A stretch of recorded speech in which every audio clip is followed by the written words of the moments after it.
हाय नमिता। हाँ ठीक है, आप शुरू कर सकते हो। सभी को मेरा नमस्कार। मैं प्राची त्रिपाठी सखी केंद्र की ओर से आप सभी का स्वागत करती हूँ। आज का हमारा टॉपिक है महिला सशक्तिकरण एवं रोजगार, और हमारे बीच बहुत इम्पोर्टेंट लोग आए हैं। तो ये डिबेट नहीं है, मैं आपको बता दूं, ये सजेशन बेस्ड प्रोग्राम है। तो सब अपने सजेशन देंगे, कोई एक दूसरे के अगेंस्ट नहीं बोलेगा। तो इससे पहले हम लोग शुरू करें, मैं चाहूंगी नीलम जी जरा टॉपिक के बारे में थोड़ा ब्रीफ कर दें। नीलम जी प्लीज। हम हमेशा बहुत बोलते हैं, लेकिन आज हम आप सब लोगों को सुनेंगे। हमारे बीच, जैसा प्राची ने कहा, बहुत महत्वपूर्ण लोग आए हैं और आज का विषय भी बहुत महत्वपूर्ण है, क्योंकि 2005 से अगर हम देखें तो वर्ल्ड बैंक का भी मानना है कि हिंदुस्तान में महिला रोजगार या महिलाओं की रोजगार में भागीदारी या उनके लिए ये रोजगार लगातार घटता चला गया है।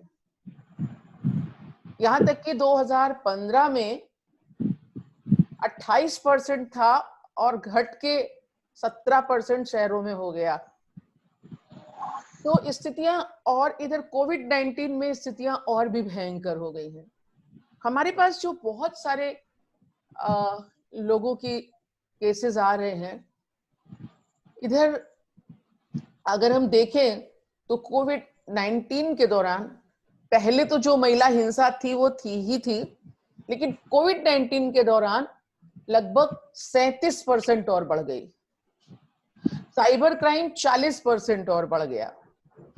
हम लोग तो इधर बहुत सारी कोशिशें कर रहे थे कि और ज्यादा काउंसलर्स लगाएं, लेकिन इधर केसेस अलग तरह के बहुत आ रहे हैं। शायद उनका कोई परसेंटेज अभी तक निकाला ही नहीं गया। जो यूथ कारखानों में काम कर रहा था, वहां जो छटनी हो गई, स्कूल कॉलेजेस में जो लोग पढ़ा रहे थे वहां जो छटनी हो गई, दुकानों में छटनी हो गई, मॉल में छटनी हो गई, इस तरह से बहुत सारी जगहों पे से यूथ आज जो घरों में बैठा है या जो बेंगलोर, मुंबई, वहां सबसे छोड़ के यहाँ पर आए और दोबारा उन्हें वहां अभी नहीं बुलाया जा रहा है, तो लोग कहीं ना कहीं डिप्रेशन में जा रहे हैं। बाकी लोग प्लीज अपना माइक ऑफ कर दीजिए, म्यूट कर दीजिए। बहुत सारी आवाजें आ रही हैं, तो प्लीज बंद कर दीजिए। प्लीज सारे लोग बंद कर दीजिए अपनी माइक। तो ऐसी स्थितियों में हमारा जो यूथ है वो कहीं ना कहीं डिप्रेशन में जा रहा है, और यह जो यंग जनरेशन है, एक्चुअली यही हमारी ताकत होती है, यही हमारा भविष्य होती है। और अगर ये एक्यूट डिप्रेशन में जाने लगेंगे तो फिर क्या होगा हमारे देश की जीडीपी का और हमारे देश की आर्थिक व्यवस्था का। तो आज हम महिलाओं के सशक्तिकरण की बात, खास तौर पर रोजगार की दिशा में, हमारे पास इसीलिए आज इसी विषय से जुड़े हुए दिग्गज लोग हैं। हमारे पास कई लोग दिल्ली से हैं, हैदराबाद से आर्किटेक्ट कबीर है, अर्बन लैब से। हमारे पास दो बड़ी जर्नलिस्ट हैं, रोमी अरोड़ा सीनियर जर्नलिस्ट हैं, और टीवी से जुड़ी हुई जर्नलिस्ट हैं नारायणा जी, नम्रता नारायणा शायद नाम। तो इस तरह से काफी लोग हमारे पास, हमारे सामने हैं। और आज के हमारे चीफ गेस्ट बहुत मतलब हम क्या उनकी तारीफ में कहें, बहुत ही अच्छे व्यक्ति हैं, और शायद एमएसएमई जैसी जगहों में ऐसे ही डायरेक्टर होने चाहिए। और बहुत सारे लोग बहुत अच्छे हैं, तो हम सबका स्वागत करते हैं आज। हमारे बीच तुलसियान जी हैं, प्लीज म्यूट कर दीजिए, प्लीज म्यूट कर दीजिए अपनी माइक को म्यूट कर दीजिए। थोड़ा लोग सीख रहे हैं, दिक्कत होती है, लोगों को म्यूट करना नहीं आता, बहुत सारी दिक्कतें, लेकिन कोई बात नहीं, इसी तरह से सीखेंगे लोग। तो हम आज प्राची जी से कहेंगे कि प्रोग्राम को आगे बढ़ाइए। हमारे बीच सम्मान भी है, हमारे बीच रोमी है, रोमी अरोड़ा जी, सब लोग, सरिता जी है, जिन्होंने कहाँ से काम शुरू किया था और आज कहाँ पर हैं।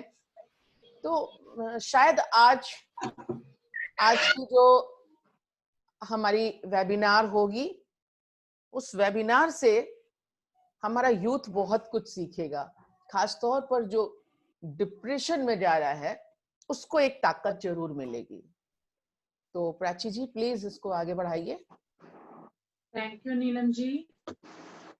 आज हमारे बीच इतने बड़े बड़े दिग्गज लोग हैं। सबसे पहले मैं चाहूंगी कि LPS यादव जी, जो कि चीफ गेस्ट हैं हमारे, MSME के डायरेक्टर हैं, वो अपनी बात हमारे बीच रखें, अपने व्यूज हमारे बीच रखें और अपने इम्पोर्टेंट सजेशंस हमारे बीच रखें।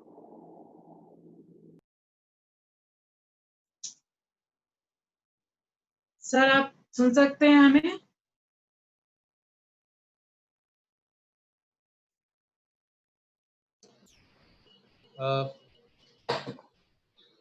मेरी आवाज पहुंच रही है आप सब, आप लोग? जी सर। अच्छा, सर्वप्रथम मैं मैडम नीलम चतुर्वेदी को बहुत बहुत धन्यवाद देता हूं कि उन्होंने ये कार्यक्रम ऑर्गेनाइज किया। काफी दिन से चर्चा भी चल रही थी, ये कार्यक्रम जो है महिला सशक्तिकरण के ऊपर जो है ऑर्गेनाइज करना है। नीलम जी शायद आपने म्यूट कर दिया है, उसको अनम्यूट कर दीजिए, तब हम सबको सुन पाएंगे। नहीं, आवाज तो आ रही है सर, आपको मेरी आवाज आ रही है? आप अपनी आवाज? हाँ, आवाज आ रही है, उनकी आवाज आ रही है, ठीक है, आवाज आ रही है। सुनाई नहीं पड़ रही। आपकी बंद है, आपकी बंद है, देख रही है? अभी नहीं सुनाई दे रहा है। यादव जी, अभी आपकी आवाज सुनाई नहीं दे रही है, म्यूट हो गया है आपका माइक, आपका माइक म्यूट हो गया है। हेलो, अब आ रही है आवाज। अच्छा अच्छा, बहुत बहुत धन्यवाद।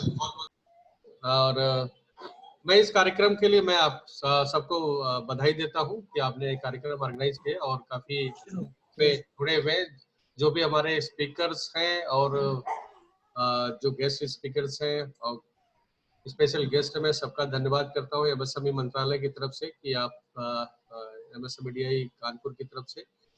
दरअसल ये एक ऐसा प्लेटफॉर्म है खास करके ऐसे ग्रुप के लिए जिसके लिए आज हमारी सरकार भी चाहती है और हमारे गवर्नमेंट का जो हर डिपार्टमेंट है वो खास करके स्कीम्स के बारे में ऐसा कुछ डिजाइन भी किया जा रहा है कि खास करके जो हमारे महिला विंग है, महिला उद्यमी है, वो सामने उनके लिए कुछ अलग से एक अपॉर्चुनिटीज दी जाए। और सबको पता है कि भारत सरकार MSME मंत्रालय महिलाओं के लिए खास करके बहुत सारी हमारी योजनाएं हैं, जिसमें आपने देखा होगा कि स्किल डेवलपमेंट से लेकर के चाहे प्रोक्योरमेंट और मार्केटिंग तक का सपोर्ट है, उसमें भारत सरकार कहीं न कहीं महिलाओं को प्रायोरिटी दिया है। और जिसमें खास करके जो ESDP हमारी स्कीम्स होती है उसमें वो जो फीस होती है बिल्कुल माफ होता है उनके लिए। और इसी तरह से जो हमारी उद्यम रजिस्ट्रेशन के लिए है, महिलाओं के लिए वरीयता दी गई है, उसमें खास करके जो PMEGP स्कीम्स है भारत सरकार की, जो employment generation, prime minister employment generation programmes है, इसमें भी जो रूरल हो चाहे वो अपना अर्बन हो, दोनों एरियाज में इनको पुरुषों की अपेक्षा जो रिबेट दिया गया है 25% और 35% है, और खास करके शहरों में और रूरल एरियाज में। इसी तरह से जो मुख्यमंत्री स्वरोजगार योजना स्टेट गवर्नमेंट की भी स्कीम चल रही है और उसमें ये सारी जो योजनाएं हैं उद्यम के लिए खास करके, और वन डिस्ट्रिक्ट वन प्रोडक्ट भी जो है उसमें भी महिलाओं के लिए बहुत सारे ऐसे रोजगार के अपॉर्चुनिटीज हैं। आज के समय में देखा जाए तो हमारा जो उद्यम है एक बहुत बड़ा कह सकते हैं कि एक ऐसा सेक्टर्स है जो हमारा एग्रीकल्चर के बाद जो सेकंड नंबर आता है, और इसमें बहुत सारी अपॉर्चुनिटीज सभी के लिए है, खास करके जिसके लिए आज ये कार्यक्रम हम लोगों ने मैडम ने, नीलम चतुर्वेदी जी ने इसका प्रयास करके इसको इस प्लेटफॉर्म पे लाए हैं। उसमें मैं बताना चाहूँगा कि एनजीओ या सेल्फ हेल्प ग्रुप्स ऐसे ग्रुप्स हैं जहाँ पे बहुत सारे ऐसे महिलाएं होती हैं जो हमारे डायरेक्ट डिपार्टमेंट से संपर्क में नहीं आती हैं। इसीलिए मैं बार बार इनका धन्यवाद करता हूँ, क्योंकि कई बार ऐसे पीछे भी मौके आए जहाँ चर्चा उनसे हुई है कि एटलीस्ट आप ऐसे लोग हैं जो आप सबको खास करके इस सेक्टर्स को, या जो भी हमारे महिला उद्यमी लोग हैं जिनको इस डिपार्टमेंट या कोई बहुत सारे ऐसी स्कीम्स होती है जिसकी लाइजनिंग करके आप डिपार्टमेंट के साथ ऐसे कार्यक्रम करते रहते हैं, और जिसमें हमारा डिपार्टमेंट भी आपके साथ हमेशा सहयोग के लिए तैयार है, मैंने आपसे पहले भी कहा है।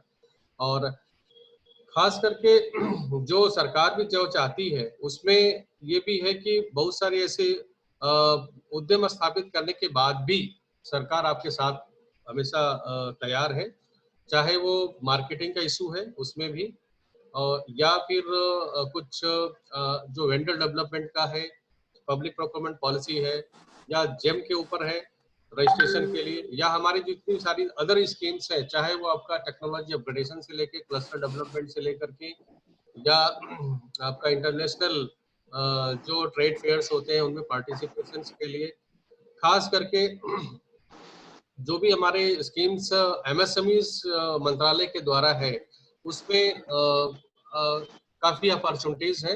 इवन जैसे मैं बताना चाहूंगा जो क्लस्टर डेवलपमेंट की स्कीम्स है, इसमें एक क्राइटेरिया ये भी होता है कि अगर महिला उद्यमी उसमें अगर 50% है तो उसमें हमारी जो भारत सरकार की जो ग्रांट है 70% होती है, वो 90% होती है, और टोटल प्रोजेक्ट 20 करोड़ का होता है।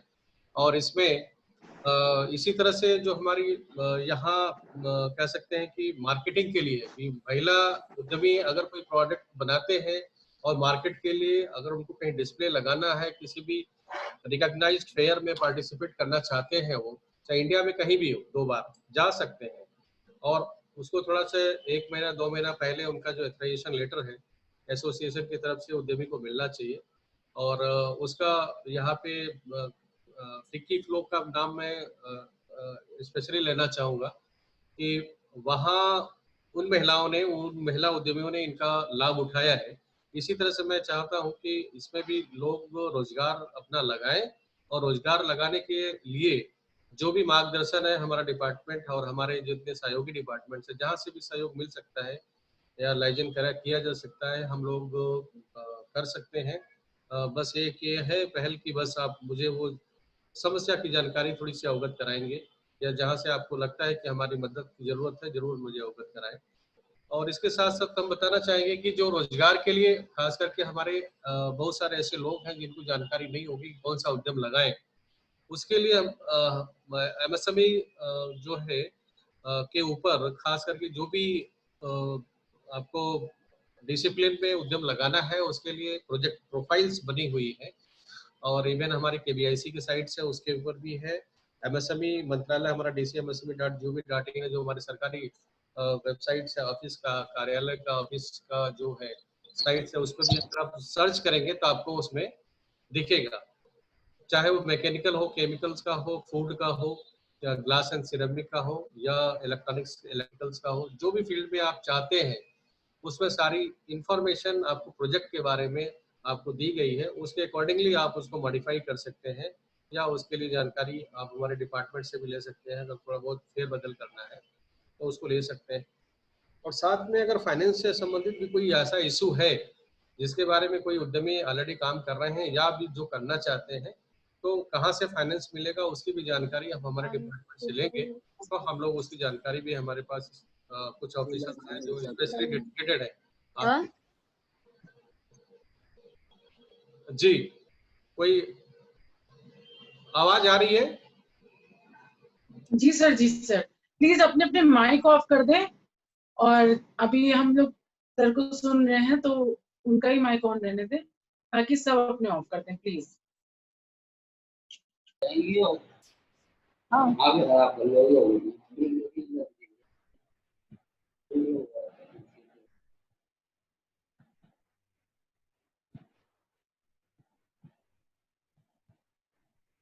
Yes, sir. Please go ahead.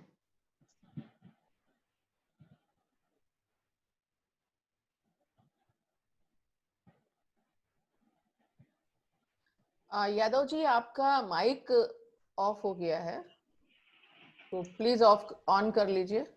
जी, आवाज जा रही है? यस, अब आ रही है। जी जी, मैं बता रहा था कि कोई भी प्रोजेक्ट आपको स्टार्ट करना है, उसके लिए कुछ बेसिक चीजें हैं जो पहले ध्यान में रखा जाता है। अगर कोई भी प्रोजेक्ट आपको स्टार्ट करना, तो उसके पहले आपको एक स्पेड वर्क करना पड़ेगा।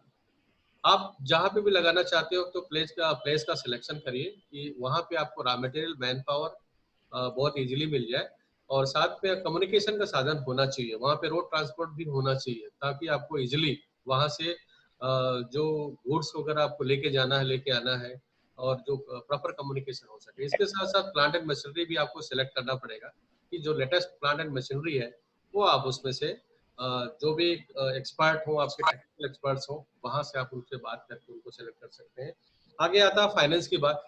फाइनेंस के लिए मैंने आपको बताया कि प्रोजेक्ट को आप सिलेक्ट करिए, और प्रोजेक्ट को सिलेक्ट करने के बाद प्रोजेक्ट को फाइल लेकर के आप अपना प्रोजेक्ट बनाइए, और उसको फिर आप जो भी स्कीम्स हमारी है, चाहे स्टेट गवर्नमेंट की स्कीम हो, उत्तर प्रदेश गवर्नमेंट की, या भारत सरकार की जो पीएमएजीपी है, इसके तहत आप उसमें डिसाइड करके जिसमें भी आपकी एप्लीकेबिलिटी बनती है। वैसे वन डिस्ट्रिक्ट वन प्रोडक्ट का अगर प्रोडक्ट आप सेलेक्ट करते हैं, इसमें उत्तर प्रदेश गवर्नमेंट उसको काफी प्रीफर कर रही है और काफी सपोर्ट भी कर रही है। उसी तरह से जो पीएमजीपी का हमारी है, उसमें अभी फिलहाल 10 लाख सर्विस सेक्टर के लिए और 25 लाख मैन्युफैक्चरिंग सेक्टर के लिए जो ये सुविधाएं दी जाती हैं, और उसमें सब्सिडी का जो प्रोविजन मैंने आपको बताया वो ऑलरेडी है। और अगर फाइनेंस से संबंधित कोई ऐसा इशू भी है तो उसको आप हमारे डिपार्टमेंट से भी डिस्कस कर सकते हैं। कभी आपको अवसर मिले तो आप पर्सनली आकर के, हमारे यहाँ ऑफिसर्स हैं जिनसे आप 1 to 1 डिस्कस कर सकते हैं अगर कोई ऐसा इशू है।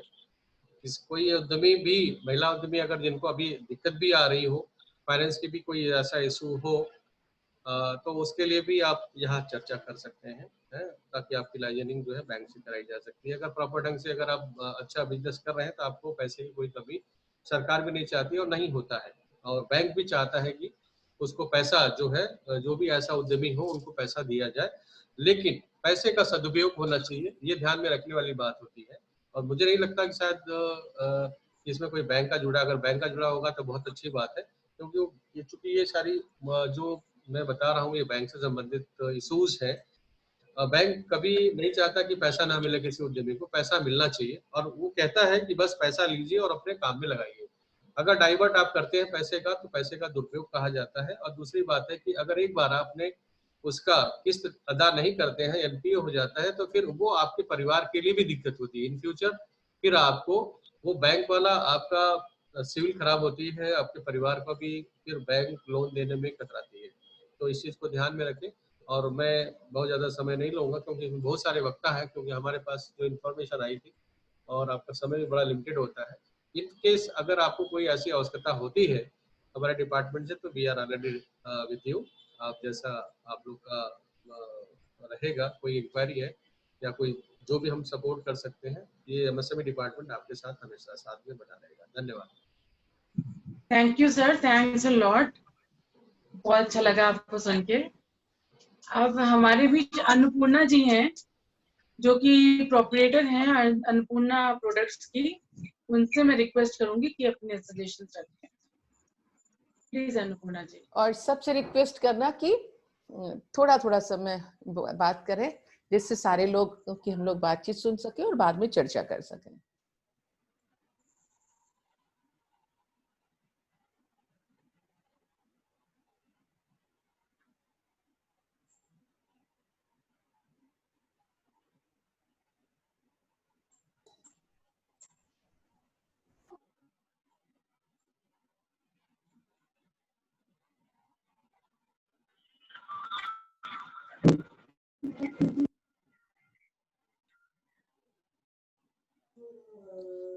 माया, अपना फोन का माइक बंद कर दो।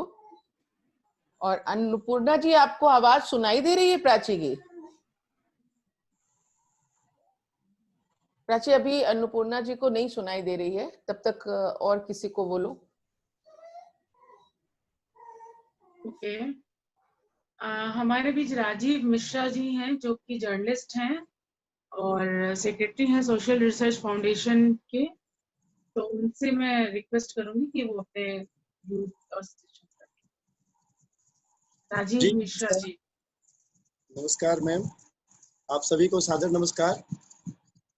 इस अच्छे से प्रोग्राम के लिए नीलम दीदी को बहुत बहुत बधाई देता हूँ, धन्यवाद देता हूँ। विषय भी बहुत अच्छा है और बात भी बहुत जरूरी है। आप सबको मेरी आवाज तो आ रही है ना? हेलो जी जी, आपकी आवाज आ रही है सर। ये बात बिल्कुल सही है कि आज विश्व कोविड-19 जैसी विकट परिस्थिति से जूझ रहा है और ये भी सही है कि हर स्तर पे, चाहे व्यापारी हो, नौकरी पेशा हो, छात्र हो, सभी कहीं न कहीं भयाक्रांत हैं। भविष्य के लिए जो योजनाएं हैं उनकी, उनमें उनको लग रहा है कि भाई हम क्या करेंगे, क्या नहीं करेंगे, अभी क्या होगा। लेकिन अगर इतिहास में देखें तो ये स्थिति कोई नई नहीं है। अगर आप देखेंगे तो कभी तूफान, कभी भूकंप, कभी महामारी के रूप में परिस्थितियां हमेशा चेंज होती रही हैं। हमेशा आदमी को स्ट्रगल की कुछ परिस्थितियां, मतलब अभी अगर आप 1900 के बाद भी देखें तो मलेरिया या फाइलेरिया या ऐसे खसरा, तमाम सारी ऐसी बीमारियां आती थी जिन्होंने गांव के गांव साफ कर दिए। और अगर ऐसा ना होता तो डार्विन और जो लैमार्कवाद आया था वो भी नहीं आता, क्योंकि उन्होंने साफ कहा कि वो ही आदमी आगे जाएगा जो अपने अस्तित्व की लड़ाई लड़ेगा। ये बात मैं खाली इसलिए कह रहा हूँ क्योंकि इस बात सही है कि कोविड-19 जैसी स्थिति है, नौकरियों में छटनी हो रही है, लेकिन एक तरफ ये भी बात सही है कि आज भी जो नियोक्ता है वो एक अच्छे एम्प्लॉय की कदर बिल्कुल अच्छे से करता है। अगर उसको कोई एम्प्लॉय, मान लीजिए उसने 100% में से, उसके 100 एम्प्लॉय में से उसको 25 एम्प्लॉय छांटने हैं, तो जरूर वो एक सूची बनाता है जिसमें जो उसके अच्छे एम्प्लॉय होते हैं, मेरे ख्याल से उनको कभी नहीं जाने देता, क्योंकि परिस्थिति तो आती जाती रहेंगी, लेकिन एम्प्लॉय जो अच्छा सधा हुआ एम्प्लॉय है वो दोबारा से वापस नहीं आता। मैं अपनी बात आपके समक्ष केवल इसलिए कहना चाहता हूँ, इस रूप में रखना चाहता हूँ कि अगर हम अपने आप को तकनीकी रूप से अच्छा बनाएंगे तो किसी भी रूप में हमको नौकरी की, हमको रोजगार की गुंजाइश, हमको कमी नहीं होगी। मैं सोशल रिसर्च फाउंडेशन के रूप में, एक तो रिसर्च भी मेरी रहती है, दूसरे खुद में हमको बहुत सारे एम्प्लॉइज की जरूरत होती है। और मैं आपको ये भी बताना चाहता हूँ, नीलम जी इस बात को बहुत अच्छे से जानती हैं कि हमारे यहाँ 99% स्टाफ जो है वो लड़कियों का है, महिलाओं का है, क्योंकि महिलाएं जितनी ईमानदारी से, जितनी शिद्दत से काम करती हैं, मैं नहीं समझता कि कभी कोई पुरुष वर्ग काम कर पाता है। ये बात मैं इसलिए कह रहा हूँ कि जब मैं 4 पुरुषों को रखता हूँ तो उनमें से 3 पुरुष ऐसा सोचते हैं कि काश मैं अपना कोई बिजनेस शुरू कर लूं, तुरंत सेटअप शुरू कर लूं और मैं इनके अंडर में काम ना करके मैं अपना सा काम शुरू कर ले जाऊं। जबकि महिलाएं ये नहीं सोचती। महिलाएं सोचती हैं कि मुझे अभी यहाँ से जाना है, फिर उनके पास कोई और ड्यूटी है, उनकी पारिवारिक उत्तरदायित्व है, घरेलू है, रिश्तेदारी है, तो वो कोशिश करती है कि हमें एक स्थायित्व मिले जहां हम अपने आप को आगे बढ़ा सकें। तो मैं एक नियोक्ता के तौर पे भी, एक रिसर्च सोशल वर्कर के तौर पे भी ये बात निश्चित रूप से मानता हूं कि हम एक अच्छे एम्प्लॉय की तलाश पहले भी करते थे और हम एक अच्छे एम्प्लॉय की तलाश आज भी कर रहे हैं। तो मैं ये कहना चाहता हूं कि हमें ये जो कोरोना काल आया है, जिसमें हमको बहुत सारे लोग हैं जिनकी नौकरियां छूटी हैं, बहुत सारे लोग हैं जो अपने घरों में वापस भेज दिए गए हैं, हमें इस समय को एक ब्रेक के रूप में देखना चाहिए और अपने आप को एक रिव्यू करना चाहिए, अपने कार्यों को रिव्यू करना चाहिए, अपनी क्षमता का रिव्यू करना चाहिए। क्योंकि जब हम, अभी जैसे ऐसा हो रहा है कि जो नियोक्ता आता है, हम केवल उससे ये पूछते हैं कि हमारी सैलरी कितनी होगी, हमको वेतन कितना मिलेगा। पीछे मुझे 6,000 मिलता था तो अभी मुझे 8,000 मिलेगा। लेकिन मेरे विचार से हमें ये देखना चाहिए कि हम उस नियोक्ता को देंगे क्या, हम जितना मांग रहे हैं क्या हम इसके काबिल हैं। तो हमें अपनी काबिलियत को बढ़ाना का माइक खुला है, मैं उनसे निवेदन करूंगा कि अपना माइक बंद कर लें। मैं कह रहा था कि हमें अपनी स्वयं की स्किल बढ़ानी पड़ेगी, क्योंकि किसी ने कहा है कि खुद ही को कर बुलंद इतना, खुदा बंदे से खुद पूछे बता तेरी रजा क्या है। ऐसे अभी भी बहुत सारे लोग हैं, मैं दोबारा कहता हूँ, जिनके पास डिग्रियां हैं लेकिन प्रैक्टिकल नॉलेज नहीं है। मेरे पास जो बच्चे आते हैं वो कहते हैं कि क्या किया है, तो बोले कि भाई कंप्यूटर की डिग्री है मेरे पास टैली का नॉलेज है। लेकिन टैली कंप्यूटर पे जानना अलग बात है और अकाउंटेंसी की नॉलेज होना अलग बात है। उनके पास अकाउंटेंसी की नॉलेज नहीं है। तो मैं ये चाहता हूं कि अगर आप अपना एक प्रोफाइल चुन रहे हैं, आप संस्कृत से एमए कर रहे हैं, आपका जो विषय है वहां से आप आगे जा रहे हैं, एकमात्र ना चुने। इस अच्छे से काल में जो हमको एक ब्रेक मिला है उसमें हम अपनी स्थिति को सुधारें, और हम जब आपकी एक इंटरव्यू की तैयारी करें, हम अगली बार किसी नियोक्ता के पास जाएं तो हम उसके लगभग सारे सवालों पर खरे उतरें, ताकि हम नियोक्ता की पहली पसंद बन सके। अंत में मैं रामशरण श्रीवास्तव जी हमेशा ये कहते थे कि जिंदगी में यूं निभाओ अपना किरदार कि पर्दा गिरने के बाद भी तालियां बजती रहें। ऐसे बहुत सारे किरदार हैं, आप चाहे दशरथ माझी का किरदार देख लीजिए या और भी आप नीलम जी का स्वयं का किरदार देख सकते हैं, जिन्होंने अपना एम्पायर खुद से खड़ा किया है। वो न केवल अपने लिए काम करती हैं बल्कि अब वो दूसरों को भी काउंसलिंग करती हैं, दूसरों के लिए भी सहायता मुहैया कराती हैं। तो मैं चाहता हूं कि जो आज के बच्चे हैं जो अपने घरों में हैं वो खुद से अपने आप को फिर से एक प्रिपरेशन करें, ताकि अब की इस काल होने ये जो काल पूरा हो तो इसके बाद हम अपने नियोक्ता की पहली पसंद बन सके। धन्यवाद। थैंक यू राजीव मिश्रा जी, बहुत अच्छा बोला आपने, थैंक्स अ लॉट। अब मैं रिक्वेस्ट करूंगी अनिल त्रिपाठी जी जो एमएसएमई से हैं वो अपने व्यूज और सजेशंस रखें, प्लीज अनिल जी। अनिल जी तक हमारी आवाज जा रही है?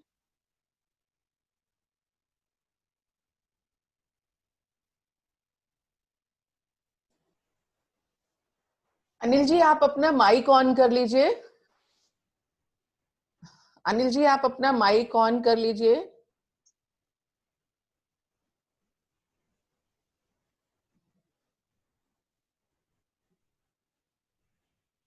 अनिल जी आपको हमारी आवाज सुनाई दे रही है?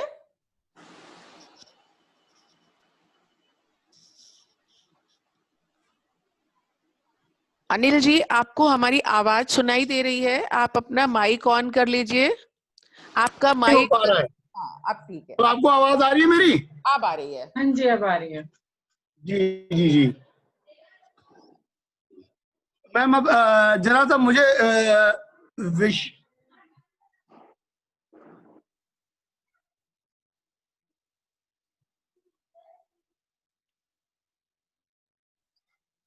मैम रोजगार के सिलसिले में सबसे पहला जो विषय मैं बताना चाहता हूं,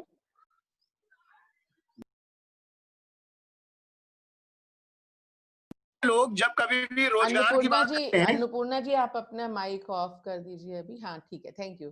जब कभी भी हम सारे लोग रोजगार की बात करते हैं तो कुछ विशिष्ट क्षेत्रों की ही चर्चा करते हैं। हम लोग कुछ ऐसे क्षेत्रों को भूल जाते हैं जिनमें कंपटीशन बिल्कुल नहीं होता है, और उन क्षेत्रों में अगर काम किया जाए, तो सफलता मिलने की जो गारंटी है वो ज्यादा होगी। जैसे अगर रोजगार के अवसरों के क्षेत्र पर मैं बताऊं कि हिंदुस्तान का कोई ऐसा एरिया नहीं होगा जहां पर छोटे मोटे अस्पताल स्थित ना हो। अस्पताल की जो भी एम्प्लॉइज की ड्रेसेस हैं वो अभी तक किसी विशेष या बड़े ब्रांड से नहीं आती, और उनमें कोई कि जिनमें विशिष्टता कुछ दी जाती हो। एक सिंपल सा ड्रेस है, और अगर उस क्षेत्र में महिलाएं जो सिलाई कढ़ाई करने के बाद काम करें तो उनमें ना तो कोई मेजर टेक्नोलॉजी है, ना कहीं कोई डिजाइन रिलेटेड कोई इश्यू है। लेकिन हिंदुस्तान में अगर इस पर्टिकुलर सेक्टर में काम किया जाए तो मुझे लगता है कि बहुत बहुत बड़े लेवल पर महिलाओं को जो सिलाई कढ़ाई के क्षेत्र में उनको काम मिल सकता है, क्योंकि हॉस्पिटल एक ऐसा क्षेत्र है जहां पर पेमेंट रिलेटेड इश्यूज भी नहीं है। इसी तरीके से अगर हम जो फूड टेक्नोलॉजी का सेक्टर है उसमें फूड में जो काम करने वाले लोग हैं उनमें एप्रन का बहुत बड़ा स्थान है। हम लोग अगर उन फूड के जो भी अपने छोटे छोटे स्टॉल्स हैं उनके आर्टिकल्स पर भी फोकस करें, जैसे जो छोटे रेस्टोरेंट्स हैं उनके यहाँ मेजपोस्ट लगता है, रेगुलर बेसिस पर उसकी एक डिमांड रहती है, रेगुलर बेसिस पर उनको चाहिए होता है, तो वहां की भी डिमांड को हम पूरा कर सकते हैं, एप्रेंट कर सकते हैं। इसी तरीके के विभिन्न परिक्षेत्र ऐसे हैं जिन पर हम लोग लगातार काम कर सकते हैं। इसमें बहुत बड़ी पूंजी की आवश्यकता नहीं होती, कुछ महिलाओं का समूह बना करके भी इस पर्टिकुलर काम को किया जा सकता है। आज नए नए मकान बन रहे हैं जिनमें छोटे और बड़े मकान दोनों का कंस्ट्रक्शन हो रहा है। कंस्ट्रक्शन इंडस्ट्री में भी अगर हम जो जिन जिन क्षेत्रों में काम कर रहे हैं उन बिल्डर्स के द्वारा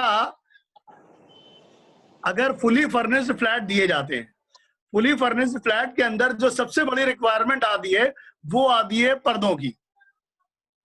अगर महिलाएं जिन्होंने सिलाई कढ़ाई सीखी हुई है वो उस बिल्डर के माध्यम से जो फुली फर्निश्ड फ्लैट बन रहे हैं उन फुली फर्निश्ड फ्लैट के अंदर संपर्क करके एक साथ 25, 30, 40 फ्लैट्स का जो उनकी अपनी बिल्डिंग्स बना रहे हैं वो उनमें 40 फ्लैट का एक साथ कॉन्ट्रैक्ट उनको मिल सकता है। और इसके लिए कोई बहुत बड़े वेंडर की या बहुत बड़ी पूंजी की कहीं कोई आवश्यकता नहीं है।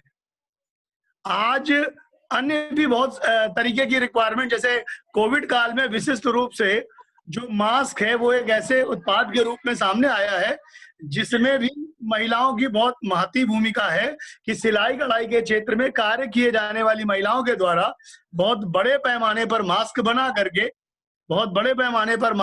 करके और अपना स्वरोजगार का जो साधन है या आत्मनिर्भरता जो है उसे प्राप्त किया जा सकता है। इसी प्रकार अगर आप देखें तो हिंदुस्तान जो है वो एक त्योहारों का देश है। इन त्योहारों के देशों में मैं ये आपको बताना चाहूंगा कि हर 2-3 माह के बाद कोई ना कोई त्योहार हमारे यहाँ एग्जीक्यूट होते हैं। अगर हम उन त्योहारों का डेटा अपने पास समाहित करें तो हर त्योहार जो होता है किसी ना किसी आराध्य से जुड़ा हुआ होता है। और आराध्य के लिए पूजन सामग्री में उनकी ड्रेसेस भी हैं। जैसे साल में 2 दफे नवदुर्गे होते हैं, तो नवदुर्गों में जब भी पूजन स्टार्ट किया जाता है तो सबसे पहले देवी माँ को हम लोग श्रृंगार और वस्त्र उपलब्ध कराते हैं। तो इनके वस्त्रों की भी एक बहुत बहुत बड़ी बाजार है हिंदुस्तान में। इसी प्रकार अगर हम कृष्ण जन्माष्टमी की बात करें, रामनवमी की बात करें, अन्य त्योहारों की बात करें, तो हमारे यहाँ जो भी आराध्य हैं या जो भी ईश्वर जिनकी भी हम आराधना कर रहे हैं उस पर्टिकुलर त्योहार पर, तो हम उन ईश्वरों के वस्त्रों के रूप में भी एक बहुत बड़े बाजार का सृजन कर सकते हैं, जिसमें कोई बहुत टेक्निकल कपड़ों की आवश्यकता नहीं होती। बस उनके लिए छोटा सा कॉन्सेप्ट और मंतव्य बनाने की आवश्यकता होती है। इसी के साथ साथ मैंने ये देखा है कि अगर हम उन चीजों पर फोकस ना करें जिनमें डिजाइनिंग का बहुत बड़ा प्रभाव है या जिनमें लोग क्वालिटी और चॉइसेस का बड़ा ध्यान रखते हैं, उनके अलावा कुछ ऐसे उत्पादों का हम लोग सृजन करें जिनको हम बिना क्वालिटी पैरामीटर्स के बेच सकते हो, तो शायद हमारी बाजार का जो सृजनता है वो धीरे धीरे करके बढ़ना लगे। इसमें पूंजी का जो सबसे बड़ी बात आती है कि जब कभी भी हम उद्योग के प्रारंभ की बात करते हैं तो समस्या आती है पूंजी की। यहाँ पर पूंजी का भी विषय जो है वो बहुत ज्यादा नहीं आएगा, क्योंकि जैसे पूजा के उत्पाद मैंने बताए तो पूजा के उत्पादों में कोई बहुत विशिष्ट कपड़े की आवश्यकता नहीं है और 2-4 हजार मीटर की आपको आवश्यकता नहीं है। आपने अगर 50 मीटर भी कपड़ा अरेंज कर लिया एक ग्रुप में और उस 50 मीटर कपड़े से आपकी मिनिमम अगर एक मीटर में 4 ड्रेसेस बन रही हैं तो 200-250 ड्रेसेस जनरेट हो जाएंगी। और इनके लिए बहुत दूर जाकर के बाजार ढूंढने की भी आवश्यकता नहीं होगी, क्योंकि ये बाजार आपके दायरे में अगल बगल ही उपलब्ध होगा। इसके साथ साथ ना तो क्वालिटी कंट्रोल, ना टैक्सेशन, ना अदर कहीं कुछ। अगर आप सामान्य जो अभी सरकार के द्वारा योजनाएं चलाई जा रही हैं जिनमें छोटे जो उद्यमी हैं उनको 10, 20, 50 हजार या लाख रुपए की पूंजी की जो आवश्यकता है वो बैंक उपलब्ध कराने को तैयार हैं मुद्रा योजना के अंतर्गत, उस छोटी सी पूंजी में भी इस प्रकार के ये सारे कार्य किए जा सकते हैं। तो आप सभी लोगों से मेरा ये निवेदन है कि किसी बड़े उत्पाद की तरफ न जा करके हमें छोटे उत्पादों की तरफ जाना चाहिए और जो उत्पाद रेगुलर डिमांड में हैं और जिनकी डिमांड कभी खत्म होने नहीं जा रही। डिमांड के रूप में मैंने जो अभी आपको 3-4 उदाहरण दिए, इन सभी उदाहरणों को अगर इस्तेमाल करते हुए आप अपने स्वयं सहायता समूह के मध्य इस प्रकार की विचारधारा को एग्जीक्यूट करेंगे तो 100% आपको जो है वो जीवन यापन संबंधी किसी प्रकार की कठिनाई नहीं होगी। और अगर व्यापार में आपके द्वारा किए गए कार्य धीरे धीरे करके बाजार का विस्तार करेंगे तो जो भी सपने आपने अपने लिए देखे हैं, अपने परिवार के लिए देखे हैं, वो 100% पूरे होंगे। अगर अभी हमने गाड़ी ली, अभी हमने आपसे बताया था, हमने स्कूटी ली, इसी जगह पे अपने अपने माइक ऑफ कर दीजिए प्लीज, वो बोल रहे हैं उनको सुनिए, अपने माइक प्लीज ऑफ कर दीजिए। प्लीज अगर किसी को कोई सवाल पूछना हो तो पूछ सकता है। नहीं, सवाल बाद में किए जाएंगे। अभी थैंक यू, आपने बहुत अच्छा रखा है। तो प्राची नेक्स्ट। हाँ थैंक यू सर, बहुत अच्छा लगा, बहुत अच्छे सुझाव थे आपके। जी जी। अब हमारे बीच कबीर अरोड़ा जी हैं जो कि अर्बन लैब में आर्किटेक्ट है, हैदराबाद से हैं। उनसे मैं रिक्वेस्ट करूंगी अपने सुझाव बताएं। कबीर प्लीज। कबीर जी। जी हस्बैंड का नंबर है, हस्बैंड के बाद क्या करूंगी मैं करके। प्लीज बाकी लोग अपने माइक ऑफ कर दीजिए please.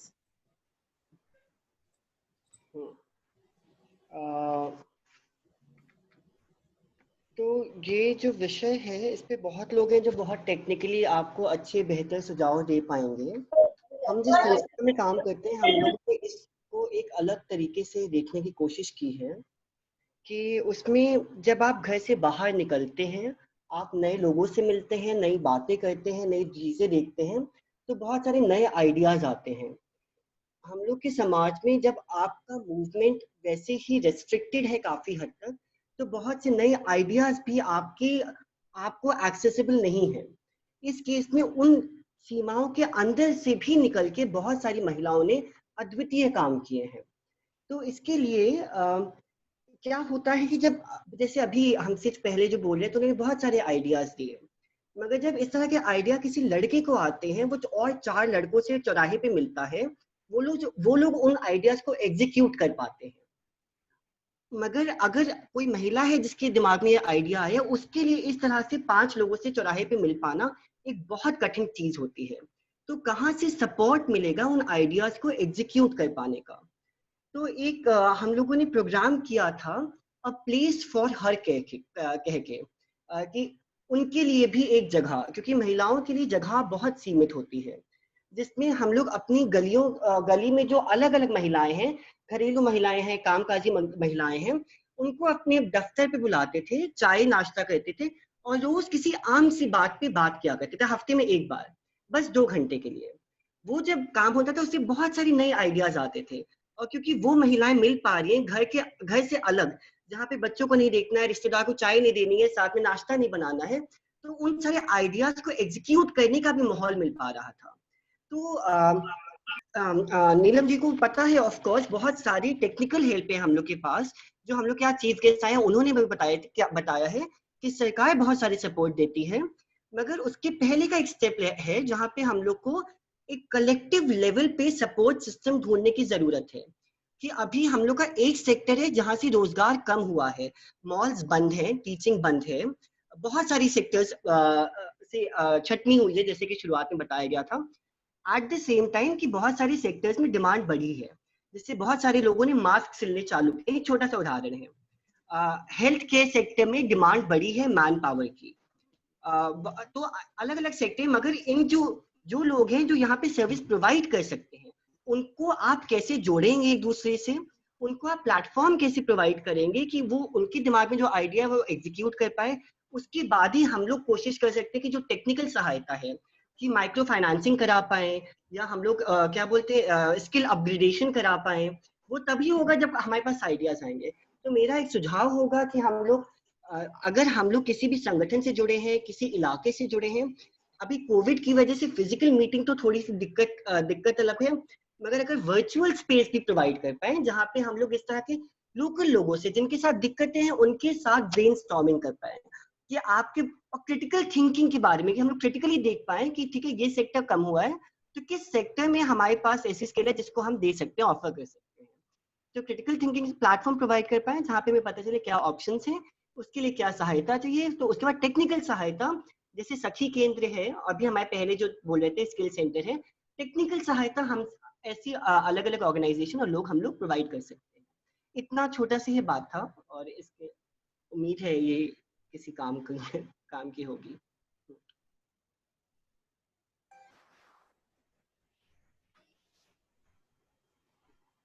Thank you Kabir ji, thanks a lot, अच्छा सुझाव रखा आपने। अब मैं रिक्वेस्ट करूंगी नम्रता नारायण जी से, जो कि जर्नलिस्ट हैं और टीवी डिबेट पैनलिस्ट भी हैं, कि अपने व्यूज रखें। Please Namrata ji.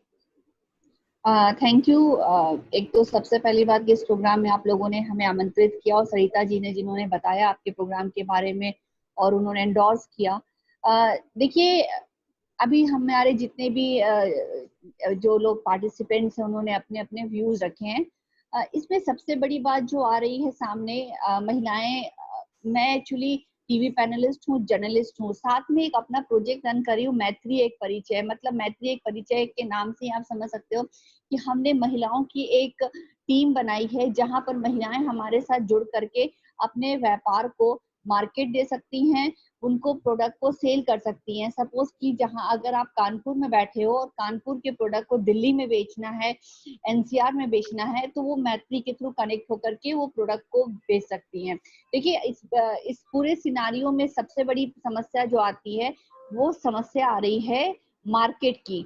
गवर्नमेंट के लिए भी ये चैलेंज है, बहुत सारे एनजीओ के लिए चैलेंज है, और जो इसमें काम कर रहे हैं महिलाएं जो कि माइक्रो और टाइनी बिजनेसेस जुड़ी हैं, उनको ये प्रॉब्लम बहुत ज्यादा है कि वो बिजनेस, उन्होंने मैन्युफैक्चरिंग तो कर ली। अभी हमारे एक पार्टिसिपेंट थे मिस्टर त्रिपाठी जी, वो भी बता रहे थे कि आप मास्क बनाइए। उन्होंने सुझाव तो बहुत अच्छे अच्छे दिए कि आप जैसे कि आप भगवान के कपड़े बना सकते हो, आप मास्क बना सकते हो, आप छोटी छोटी चीजें जैसे कि आप हॉस्पिटल्स में जाकर के हॉस्पिटल के जो यूनिफॉर्म ड्रेसेस होते हैं वो बनवा सकते हो। देखिए, ये है बहुत अच्छा। अब दिक्कत क्या आती है कि जो माइक्रो बिजनेस से जुड़ी लेडीज होती हैं वो या बिजनेस करें या उसकी मार्केटिंग यानी मैन्युफैक्चरिंग करें या आगे बढ़ें। उनकी सबसे बड़ी प्रॉब्लम क्या आती है? देखिए, मार्केटिंग भी एक अपने आप में बहुत बड़ा स्किल है, बहुत बड़ा एक डिपार्टमेंट है, जहां पर कि आपको पूरी ओवरऑल आपकी पर्सनालिटी होती है, तभी आप आगे जाकर के अपने प्रोडक्ट को सेल कर सकते हो। एक कॉन्टैक्ट होता है सारे। कहीं ना कहीं हमारी ये जो टाइनी बिजनेस से जुड़ी हुई लेडीज हैं, वुमेन एंटरप्रेन्योर्स हैं, वो कहीं ना कहीं इसमें थोड़ा से पीछे हैं, क्योंकि उस तरह से प्रेजेंटेशन नहीं हो पाता, उस तरह से कैरी नहीं कर सकती हैं, नेटवर्क में नहीं जा सकती हैं। जो जाते हैं उनको बिजनेस मिल जाता है, जो नहीं जा सकती हैं, महिलाएं हैं, घर है, परिवार है, बहुत सारी समस्याएं हैं। तो यहाँ पे एक बहुत बड़ा चैलेंज है। तो हम लोग यही कोशिश कर रहे हैं कि उन्हें मार्केट देने के लिए कि आप अपने प्रोडक्ट बनाओ और प्रोडक्ट हमें एंडोर्स करो, और आपके प्रोडक्ट को हम दिल्ली और एनसीआर के बड़े बड़े आउटलेट्स में हम रखवाएंगे।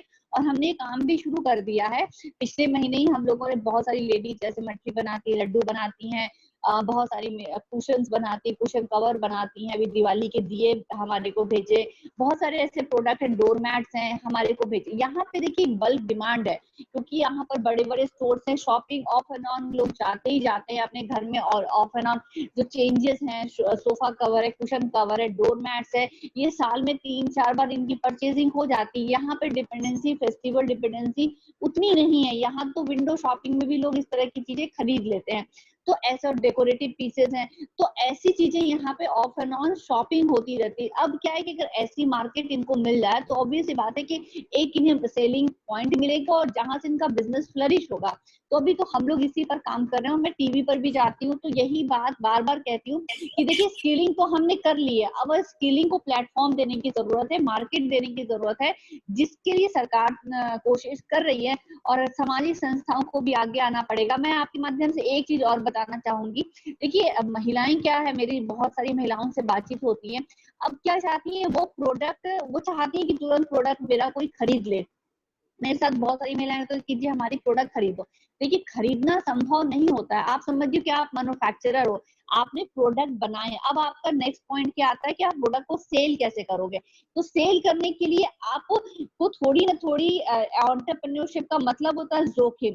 तो आप उस जोखिम को उठाने के लिए कहीं ना कहीं थोड़ा मेंटली आप तैयार हो जाओगे, तो मेरे ख्याल से लगता है कि आप आगे बढ़ोगे। क्योंकि देखिए, एंटरप्रेन्योरशिप अपने आप में एक ऐसा शब्द होता है जिसमें कि आप जोखिम उठाते हो, जो आपके अंदर हुनर है उसके साथ एक आपने पैसे की जोखिम उठाई, आपने अपनी मेहनत की जोखिम, एक टाइम जो कंज्यूम हो रहा है उसकी उठाई। तो ये कुल मिलाकर के एंटरप्रेन्योरशिप और बिजनेस में थोड़ा सा ये अंतर है। तो आप एंटरप्रेन्योर बन रहे, थोड़ी सी हिम्मत आप बढ़ाओ। हमने भी इस प्रोजेक्ट बनाया है, तो आप हमारे साथ जुड़ो, और आपको हो सकता है कि प्लेटफॉर्म हम दे सकते हैं। हमारे साथ सरिता जी भी जुड़ी हुई हैं, जो होम डेकोर के बिजनेस उनके थ्रू हो रही हैं और अच्छा जा रहा है दिल्ली मार्केट में। तो आप ऐसे छोटे छोटे टाइनी प्रोडक्ट भी हमें दे करके हमें लगेगा कि ये प्रोडक्ट मार्केट में निकल सकता है, हम डेफिनेटली आपके प्रोडक्ट को निकालेंगे भी, और आपको हम लोग मतलब आपके आपका सेलिंग भी बढ़ेगा, और प्लस है कि अलग अलग प्लेटफॉर्म पे आपकी पहचान भी बनेगी। जी धन्यवाद। Thank you. थैंक यू नम्रता जी, बहुत अच्छे सुझाव रखे आपने। अब हमारे बीच श्री गोपाल तुलसियान जी हैं, वो is the past district governor of Lions club international. मैं उनसे रिक्वेस्ट करूंगी कि वो अपने व्यूज रखें, प्लीज सर। बहुत बहुत धन्यवाद प्राची। और तुलसियान जी हमेशा कोशिश करते रहते हैं, अगर कोई भी महिला, कोई भी परेशान महिला अगर कहीं भी कुछ सेल्फ डिपेंड होना चाहती है, कुछ भी, तो वो दूसरों से जोड़ते रहते हैं, बहुत कुछ करते हैं। Thank you. प्लीज तुलसियान जी। आज के 2 टॉपिक लिए आपने, एक तो महिला सशक्तिकरण और दूसरा रोजगार। महिला सशक्तिकरण में तो सबसे बड़ा रोल महिलाओं का ही है। एक तो महिलाओं को परिवार में उचित सम्मान मिलना चाहिए, और महिला द्वारा परिवार एवं अन्य कार्य क्षेत्र में अन्य महिलाओं का उत्साहवर्धन करना चाहिए। पहले कम करती थी महिलाएं, अब मैं देख रहा हूँ कि महिलाएं दूसरी महिलाओं का काफी उत्साहवर्धन करती हैं। शिक्षा और कौशल विकास महिलाओं को बहुत ध्यान देना चाहिए। प्लीज जिसका भी माइक ऑन है, आप प्लीज बंद कर दीजिए। शिक्षा और कौशल विकास पे महिलाओं को विशेष जोर देना चाहिए। हमारे घर में भी जो महिलाएं हैं उनको शिक्षा भी दें, जो भी उनके अंदर कौशल है उसको विकास के लिए प्रोत्साहित करें। और सबसे बड़ी बात यह है कि जो स्वरोजगार योजनाएं सरकार की आ रही हैं, और जो भी स्वरोजगार योजनाएं हैं उनका महिलाओं को लाभ मिलना चाहिए। अगर ये स्टेप्स आज की सोसाइटी में हम लोग ले लेंगे तो जो महिला सशक्तिकरण की बात हम कर रहे हैं, ये उनका अधिकार है। ये कोई जजमेंट नहीं है कि हम लोग जजमेंट करके महिलाओं को सशक्तिकरण दे देंगे। महिलाएं सशक्तिकरण के लिए ही हैं, और उनको सशक्तिकरण समाज ने दे रखा है, उसको और अधिक स्वीकार हम कैसे करें और समाज के अंदर उस चीज का महत्व कैसे बढ़ाएं, ये हम लोगों को ध्यान देना है। पिछले लगभग 5 माह हो गए हैं लॉकडाउन के, और आप लोग सारे माइक खुद अनम्यूट कर सकती हैं, म्यूट कर सकती हैं जो भी माइक्स हैं।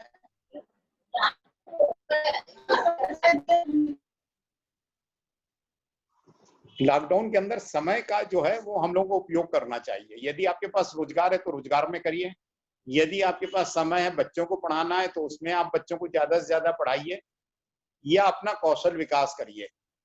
सखी केंद्र कौशल विकास का एक बहुत बड़ा जरिया पिछले कई दशकों से रहा है, और जिसने कई महिलाओं को अपने पैरों पे खड़े रहने के लिए कई तरह की तालीम दी, कई तरह के एक्सपेरिमेंट किए और कई तरह की शिक्षा दी, और जिसके कारण आज हजारों महिलाएं अपने पैरों पर खड़ी हैं, और जिनको इन्होंने तालीम दी और कौशल विकास किया, और उसके बाद फाइनेंशियल हेल्प भी दी और मार्केट भी दिया।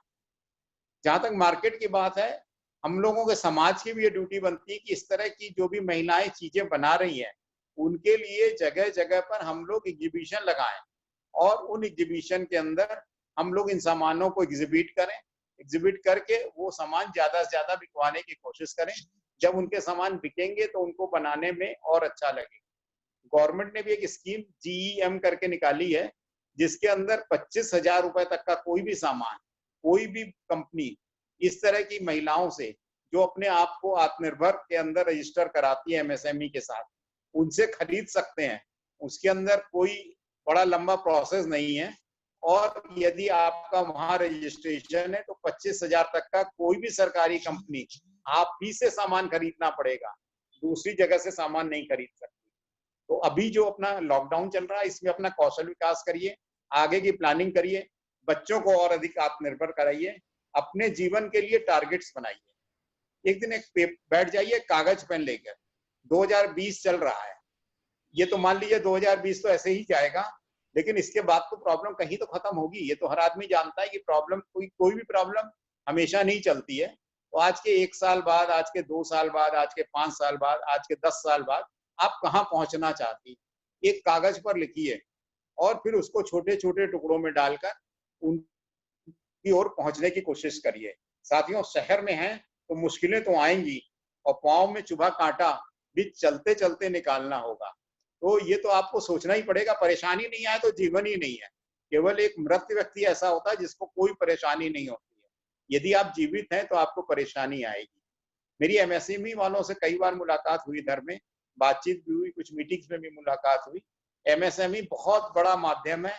यदि कोई भी हमारी स्वयंसेवी संस्था कोई भी कार्यक्रम लेती है जिसके अंदर 10, 20, 25, 50, 100, 1000 महिलाओं को आप स्वयंसेवी बनाना चाहती हैं, तो आप एमएसएमई में आज अपने बीच में डायरेक्टर साहब भी बैठे हैं, इनके साथ बैठिए, एक बार इनके साथ एक्चुअल मीटिंग भी कर सकते हैं हम लोग, जो हम लोग प्लान कर रहे हैं बहुत जल्दी। और उसके अंदर ये देखिए कि हम लोग कितने स्किल डेवलपमेंट वहां से सीख सकते हैं। आज हमारे बीच एक बहुत अच्छे व्यक्ति हैं जो स्किल डेवलपमेंट के अंदर डायरेक्टर रहे हैं कई डिकेड्स तक, अशोक वर्मा जी। तो उनको भी मैंने आज इसीलिए जोड़ा है कि आगे वो बहुत समय अपने लोगों को दे सकते हैं, क्योंकि अभी कोई जॉब नहीं कर रहे हैं और समय उनके पास है, एनर्जी है, नॉलेज है जो वो संस्थाओं के लिए देना चाहते हैं। तो आप उनका भी लाभ ले सकते हैं।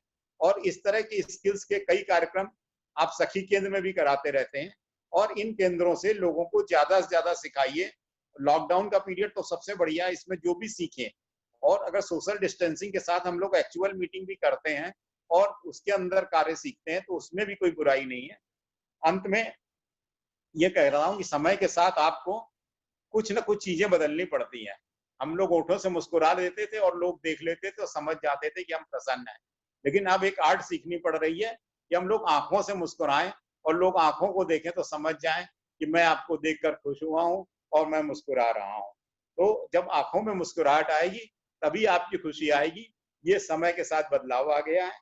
मैं बहुत बहुत अभिवादन करता हूं सखी केंद्र का।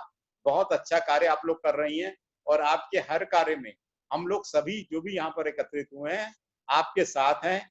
बहुत बहुत अभिवादन। जय हिंद। थैंक यू तुलसीन जी, बहुत अच्छे सुझाव रखे आपने, बहुत अच्छा बोला। बोल सकते हो। अन्नपूर्णा जी आपकी बात रह गई थी तो मैं आपसे रिक्वेस्ट करूंगी कि आप अपने व्यूज रखिए। अन्नपूर्णा जी प्रोपरेटर हैं अन्नपूर्णा प्रोडक्ट्स की। अन्नपूर्णा जी मेरी आवाज आ रही है आप तक? अन्नपूर्णा जी आपका माइक म्यूट है। आवाज आ रही है आपको मेरी? जी जी हेलो, अब आ रही है। हाँ जी आ रही है। नमस्कार प्राची जी, नीलम जी, मुझे आमंत्रित करने का।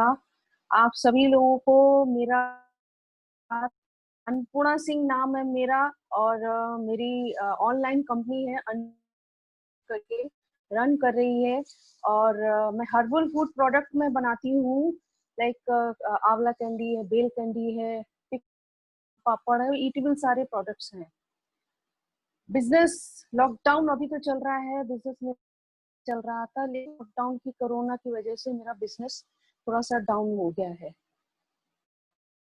लेकिन बिजनेस डाउन होने की वजह से मैंने अपने समय का जो है अच्छे से मैं यूज कर रही हूँ। बहुत सारी चीजें थी जो अपने बिजनेस टाइम पे मेरी छूट गई थी। जैसे मैं अपनों को टाइम देना है या अपनी जो हॉबी है उस पे मुझे ध्यान देना है या कुछ मैं सीखना चाहती थी, उनका बहुत शौक है तो उसमें भी मुझे मैं इंटरनेट में गई, उसमें भी मैंने बहुत कुछ सीखा और मैंने बात की। तो मैंने अपने इंटरेस्ट पे ध्यान दिया और उस पे मैंने काम किया और अपने बिजनेस को मैं और भी कैसे आगे ले जा सकती हूँ। और ऐसा तो नहीं कि कोरोना हमेशा रहेगा, कोरोना जाएगा, बट अभी तो कोरोना के साथ ही जीना है।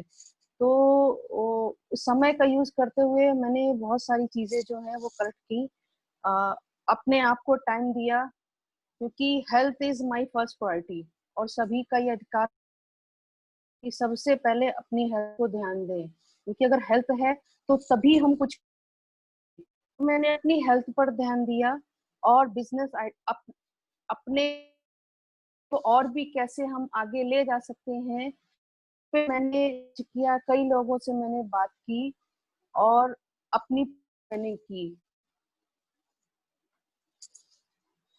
बहुत सारी चीजें मैंने लिखी भी हैं और बहुत सारी लेडीज जो हैं अपना काम कर रही थी, अब थोड़ा सा लॉकडाउन की वजह से उनका नीचे आ गया है। तो मैं उन लेडीज को मैं बोलना चाहूंगी, जैसे मैंने अपने टाइम का मैंने पूरी तरह से मैंने यूज कर रही हूँ, वैसे आप लोग भी यूज करिए। आप अपने आप को टाइम दीजिए, अपने परिवार को टाइम दीजिए, और अपनी हॉबीज जो हैं उनको देखिए, उसको टाइम दीजिए। अपने बिजनेस को कैसे आगे और ले जाना है उसमें टाइम दीजिए। नेट में बहुत सारी जो हमारी जो चीजें हैं, हमारा नॉलेज है, सब कुछ इंटरनेट में है, सब कुछ उसमें है। और हमारे आसपास भी बहुत सारे लोग ऐसे हैं, जैसे उनसे भी हम बात करके अपना हम नॉलेज बढ़ा सकते हैं।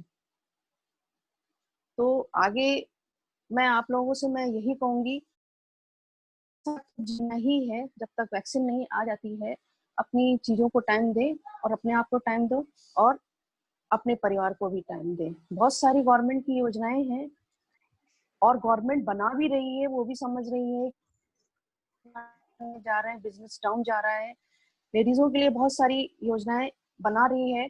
तो ऐसा नहीं है कि आगे कुछ चीजें नहीं है, आएंगी और योजनाएं जो आएंगी तो उसका हम पूरा लाभ भी उठा सकेंगे। तो आगे बहुत सारी चीजें हैं। हम अभी जो है अपने बिजनेस पे ध्यान न दें, बिजनेस के अलावा भी हमारे लाइफ में बहुत सारी प्रायोरिटीज हैं, बहुत सारी हमारी प्रायोरिटीज हैं। तो जो हमसे छूट रही थी उस पे हम ध्यान दें। बिजनेस तो अब सेकेंडली हो गया है, तो वो चीजें जो हमारी लाइफ में रह गई उसमें ध्यान दें। आप सभी लोगों का धन्यवाद। मैं इस आशा के साथ अपनी बात खत्म करती हूँ कि आप अपना ध्यान रखेंगे, अपने परिवार का ध्यान, अपने बच्चों का ध्यान रखेंगे। धन्यवाद। Thank you Annapurna ji, thank you very much. अब हमारे बीच रोमी अरोड़ा जी हैं जो कि सीनियर जर्नलिस्ट हैं। मैं उनसे रिक्वेस्ट करूंगी कि वो अपने सजेशन हमारे सामने रखें।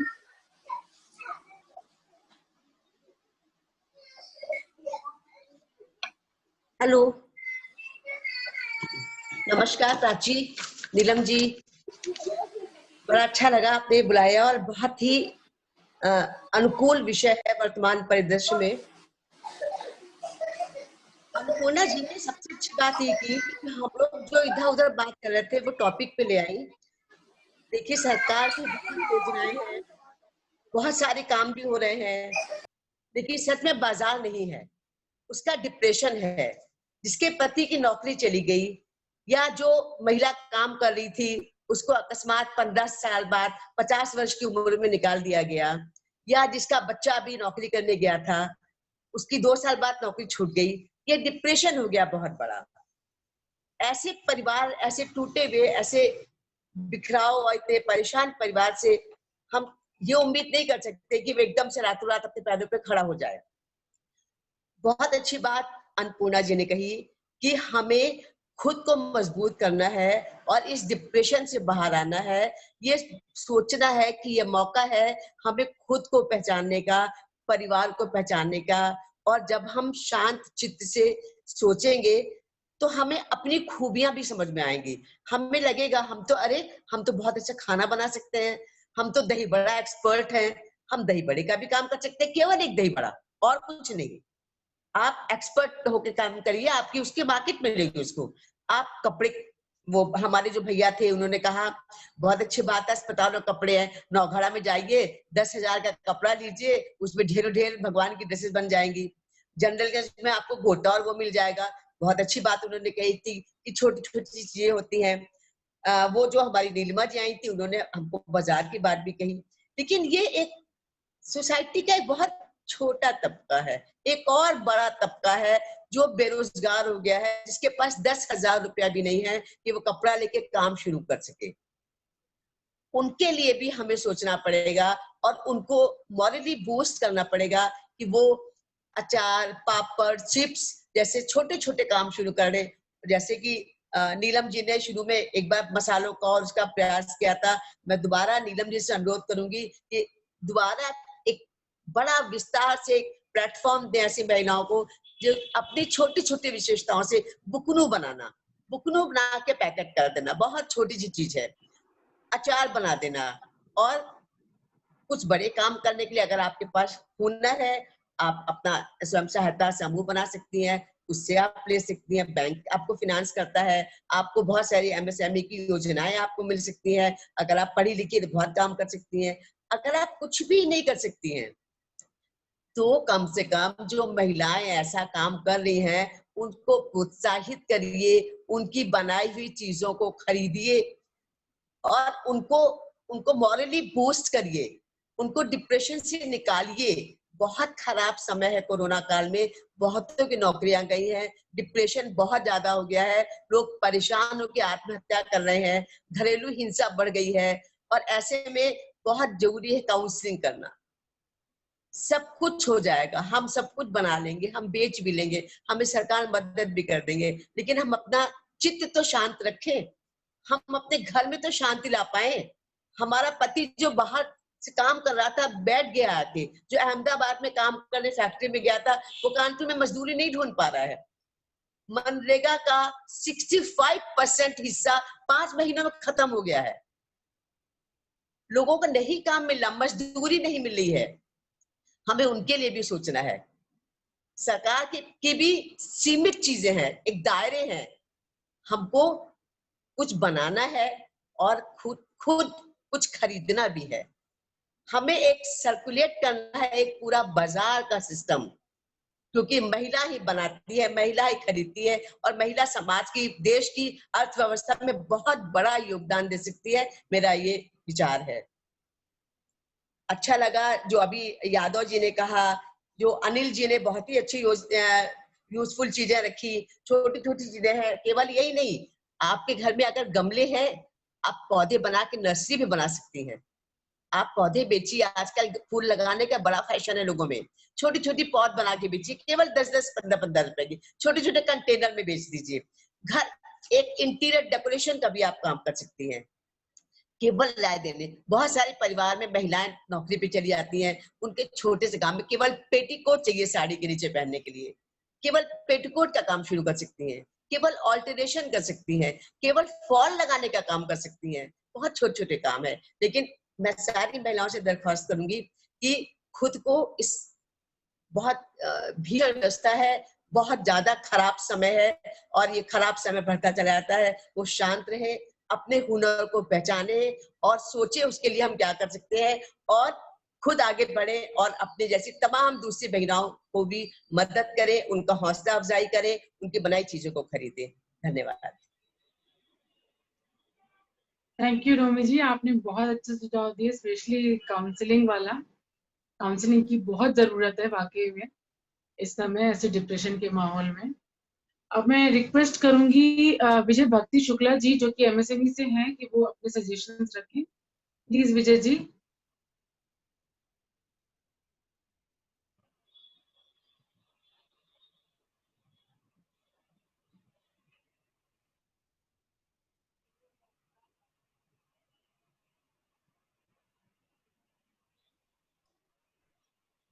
विजय भक्ति शुक्ला जी, आपको आवाज सुनाई दे रही है प्राची की? आप तो बहुत पहले आ गए थे, सबसे पहले है क्या? प्राची शायद अभी सुनाई नहीं दे रहा है उन्हें, हो सकता है इधर उधर कहीं हो। तब तक नेक्स्ट करो।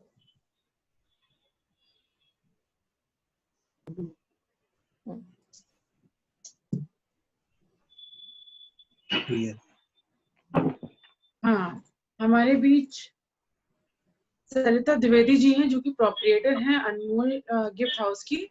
उनसे रिक्वेस्ट करूंगी कि वो अपने व्यूज रखें। सरिता द्विवेदी जी प्लीज।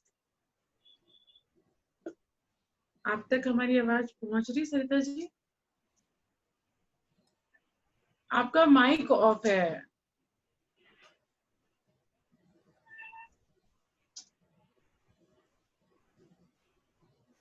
हेलो, आवाज आ रही है? हेलो।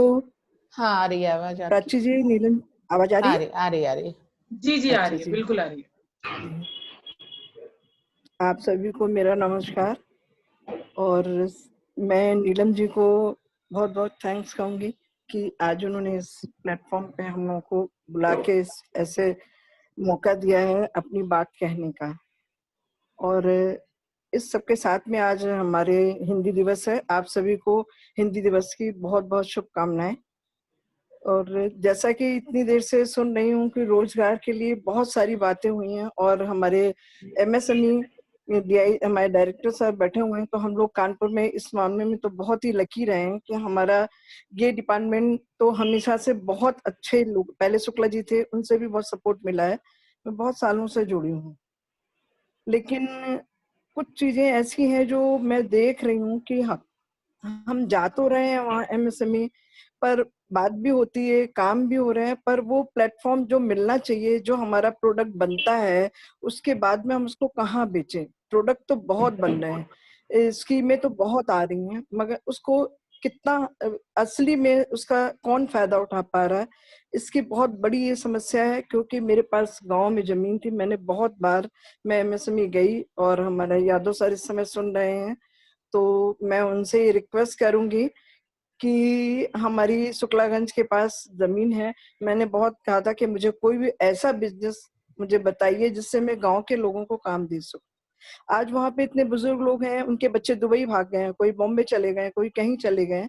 इस समय जरूर वो कोरोना में घर वापस आए हैं, बाकी उनको कोई पानी देने वाला भी नहीं। मैंने उन लोगों को कह रखा है कि मैंने अपने गांव में लोगों को काम दिया हुआ है, लेकिन कि मैं तुमको काम दूंगी। मैं जिस दिन भी कोई प्रोजेक्ट समझ में आता है, हम आप लोगों को यहाँ पे रोजगार देंगे, महिलाओं को भी, पुरुषों को। तो हमारी यही आपसे रिक्वेस्ट है यादव सर से, जैसा कि अभी तुलसीराम सर ने भी बोला है, कि आप लोग अपना एक पेपर में लिखिए कि आपका एम क्या है, कि आपको करना क्या है।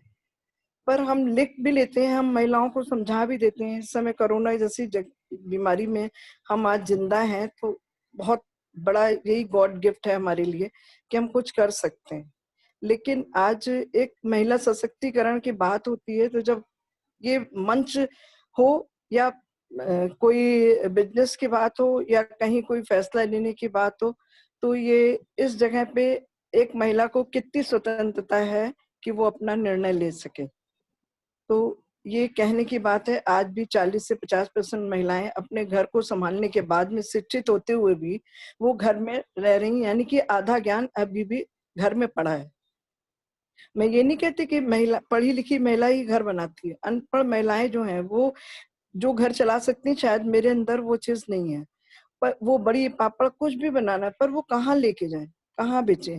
तो मैं चाहती हूँ कि जैसा कि अभी दिल्ली में हमारे इंटरव्यू हुआ था इस बीच, तो मैंने दिल्ली की कुछ जगहों का नाम लिया था कि ऐसी जगह हैं कि आप महिलाओं को वहां पे फ्री ऑफ कॉस्ट स्टॉल लगाने की छूट दें कि वो अपना सामान बेच सकें। यही चीज मैं कानपुर में अपने शहर के लिए बार बार रिक्वेस्ट कर रही हूँ कि कोई ऐसा प्लेटफॉर्म दीजिए महिलाओं को, जो वो अपना रोजगार, सब हर महिला 80% महिला घर में काम कर रही है, 20% महिलाएं अपने शोरूम खोले हुए हैं या अपनी शॉप खोले हुए हैं या अपना उनका कहीं माल जा रहा है। मैं भी ऑनलाइन काम कर रही हूँ, मैं भी घर से करती हूँ, मैं बहुत सारी महिलाओं को मैं भी काम दे रही हूँ। मैंने 30 से 35 महिलाओं को निःशुल्क ऐसे ही सिखाया है, आज वो अपना कमा रही हैं। और 99 रुपीज से मैंने उनको बिजनेस भी शुरू कराया कि मैं उनको 90 दिन की छूट दे रही हूँ, आप सामान लो, ले जाओ, नहीं बिकता है मुझे वापस दो, आप चलाओ, काम करो। तो देखिए, एक मैं कुछ नहीं कर सकती, ये सब आप जो हमारे दिग्गज बैठे हुए हैं, मैं उनसे यही कहना चाहूंगी कि आपको प्लीज एक निम्न मध्यम वर्गीय लोगों के लिए भी आपको सोचना बहुत जरूरी है, क्योंकि हम लोग छोटों के लिए सोचते हैं। मध्यम वर्गीय फैमिली में आज जो परेशानियां आ रही हैं, और वहाँ की हर महिला कुछ करना चाहती है, लेकिन उनको मौका नहीं मिल रहा कि वो क्या करें। ऐसे कोई महिला घर से बाहर नहीं जा सकती। और हमारे इस चीज के लिए देखिए, महिला को अगर आप आगे नहीं बढ़ाएंगे तो हमारा देश आगे नहीं बढ़ेगा।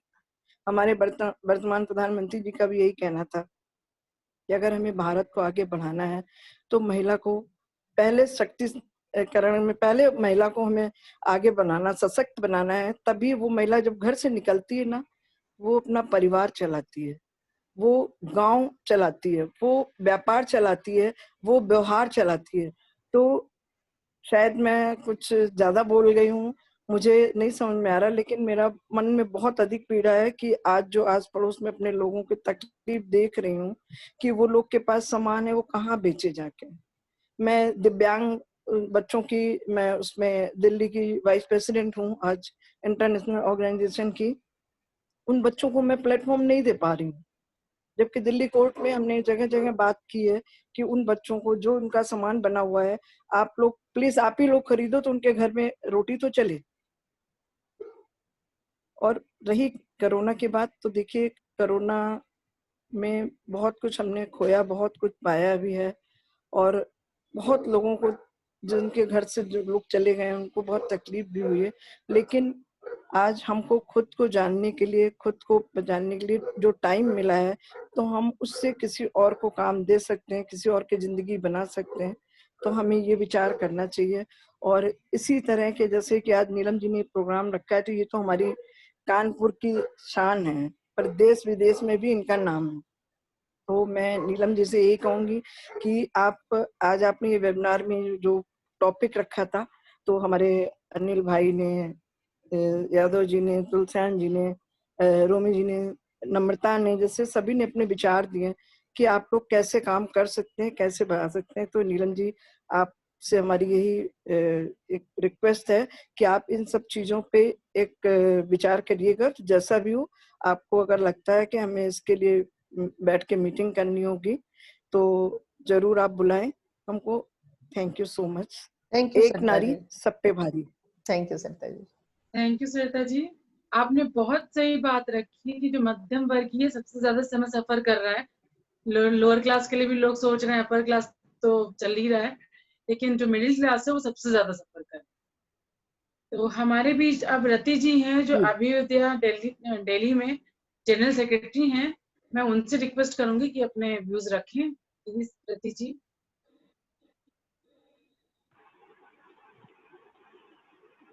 हेलो, मेरी आवाज आ रही है? हेलो, मेरी आवाज आ रही है? हाँ रति आ रही है, बोलो। जी, आदरणीय सभी साथियों को जिंदाबाद। मुझे बहुत खुशी हो रही है, नीलम जी ने आज मुझे आप सबके बीच में इंट्रोड्यूस किया।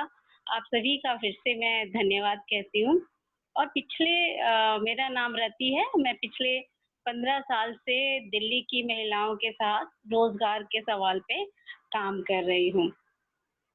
इसमें 2-3 चीजें मुझे बहुत मतलब पॉजिटिव लगी, और वो होनी भी चाहिए।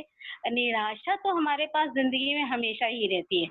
आज ये कोरोना हो गया, इससे पहले डेंगू था, इससे पहले कुछ और बीमारी थी, कुछ ना कुछ तो रहता है। तो इसको हमको अपने ऊपर हावी नहीं होने देना चाहिए। ये चीज सबके पास है, चाहे वो गरीब है, चाहे वो अमीर है, चाहे वो मध्यवर्गीय है।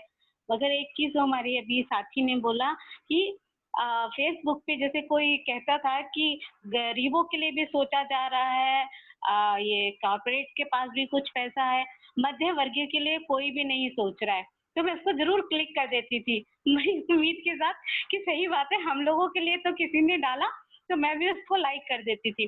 तो मध्य वर्गीयों के लिए तो बहुत बड़ी समस्या हो गई है कि उनके पास कोई रोजगार है ही नहीं। जो पुरुष लोग करते थे उनके पास भी आधे से ज्यादा खत्म हो गए। महिलाओं के पास भी जो वो अपने तरीके से करती थी वो भी छटनी में भी चली गई, या जो अभी हमारी साथी ने रखा कि जो लाइवलीहुड प्रोजेक्ट में काम भी कर रही है तो उनका सामान भी नहीं बिक रहा है। तो ये सब समस्याएं हमारे बीच में हैं। अब हमें बात करनी है कि इस समस्याओं से हम कैसे निकलें। हमारे साथियों ने ये भी रखा कि है सरकारी उम्मीदें भी हैं, कुछ रोजगार के लिए ट्रेनिंग भी है, पैसा भी है, फंड भी है, सेल्फ हेल्प ग्रुप के लिए भी है। तो अब मुझे लगता है हम सकारात्मक सोच पे बात करें कि ये चीजें हमारे पास अलग अलग खेमे में है, और उसको हम एक जगह पे लाके इसको नेटवर्क के रूप में कैसे मार्केट दें, कहाँ पे मार्केट ढूंढे उनको। जो मध्य वर्गीय परिवार है या जो अपर क्लास वाला है, वो हमारे महिलाओं के बनाए हुए सामान को ज्यादा खरीदे, उसको अभी के समय पे तवज्जो दे। इसके लिए हम कैसे लोगों के अंदर जागरूकता बढ़ा सकते हैं, है तो उनके अंदर, मगर और बढ़ाने की जरूरत है कि उससे 2 फायदे होंगे। एक तो जिस महिला ने बनाया है उसको, परिवार को मजबूती मिलेगी। दूसरा कि अच्छी चीज मिलेगी। मेरा अभी भाटी माइंस में मैं महिलाओं के साथ काम करती हूँ, तो मैंने एक चीज देखा है कि कंपनियों की चीजें बहुत कितनी मिलावट वाली होती है, कैसा होता है, और उसके अंदर एक कंपनी के मालिक को ज्यादा फायदा होता है, उसके वर्कर को कम फायदा होता है। जो घरेलू काम करने वाली औरतें हैं उनका सामान लें हम, तो ज्यादा से ज्यादा सीधा एक परिवार को पूरा पैसा जाएगा। तो मेरा ये सोच है कि हम रति, आपका वीडियो नहीं आ रहा है, शायद आपका वीडियो ऑफ है। ओके,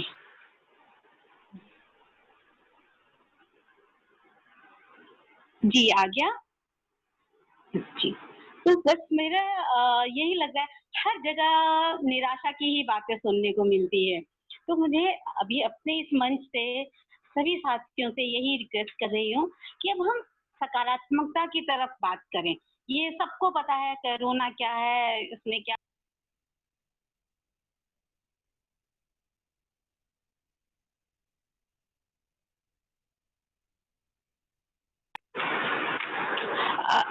सॉरी फोन आ गया था जी। तो अब हमें इस पे बात करनी है कि जो सरकार की मदद है, जो वो सेल्फ हेल्प पे पैसा देने के लिए तैयार हैं, उनसे लेके, और दिल्ली में जैसे हमारी अभी एक साथी ने कहा था कि मंच चाहिए कानपुर में, तो मुझे अभी बहुत ज्यादा नहीं पता, मैं दिल्ली से बहुत ऐसी जगहों पे मैं निकली हूँ कि महिला हाट, दिल्ली हाट, जैसे दिल्ली में तो दिल्ली हाट भी है, महिला हाट भी है, तो लखनऊ में भी है। मगर ऐसे अब हमें छोटी छोटी जगहों पे भी मांग करनी चाहिए सरकार से कि हमें मंच दिया जाए जहां 15-20 महिलाएं कम से कम, मेरा मानना है कि वो बैठ के हर तरह की चीजें, घर का बना हुआ अचार हो गया, मुरब्बा हो गया, ये सब चीजें, जरूरत की चीजें, मट्ठियां वगैरह हो गई, क्योंकि एक तरफ हम लोग ऊपर की तरफ भी बढ़ रहे हैं, इस इन द सेंस की जो लोग बाहर काम करने जा रहे हैं उनके पास टाइम नहीं है कि वो घर की बनी हुई चीजें ज्यादातर बनाए, क्योंकि या तो वो बाहर आके काम कर ले या घर में करें।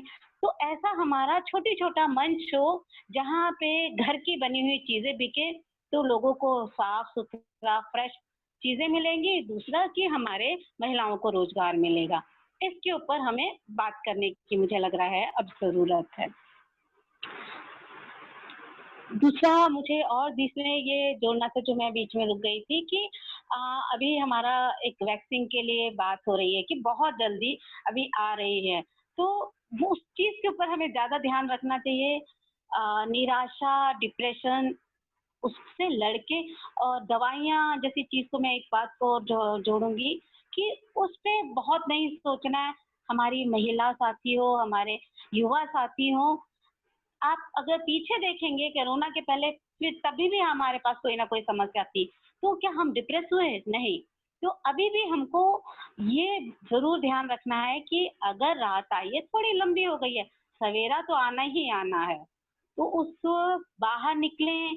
अपने अंदर, हमारे अंदर बहुत सारे हुनर हैं, अपने सहेली, अपने साथी, अपने आंटी, अपनी दीदी, सबसे बात करें कि मेरे मन में ये विचार आ रहा है, आप बताइए इसको कैसे करना। अपने अंदर दर्द को, अपने अंदर दुख को ना रखें और एक दूसरे से चर्चा करें। इस पे ज्यादा जरूरत है बात करने की।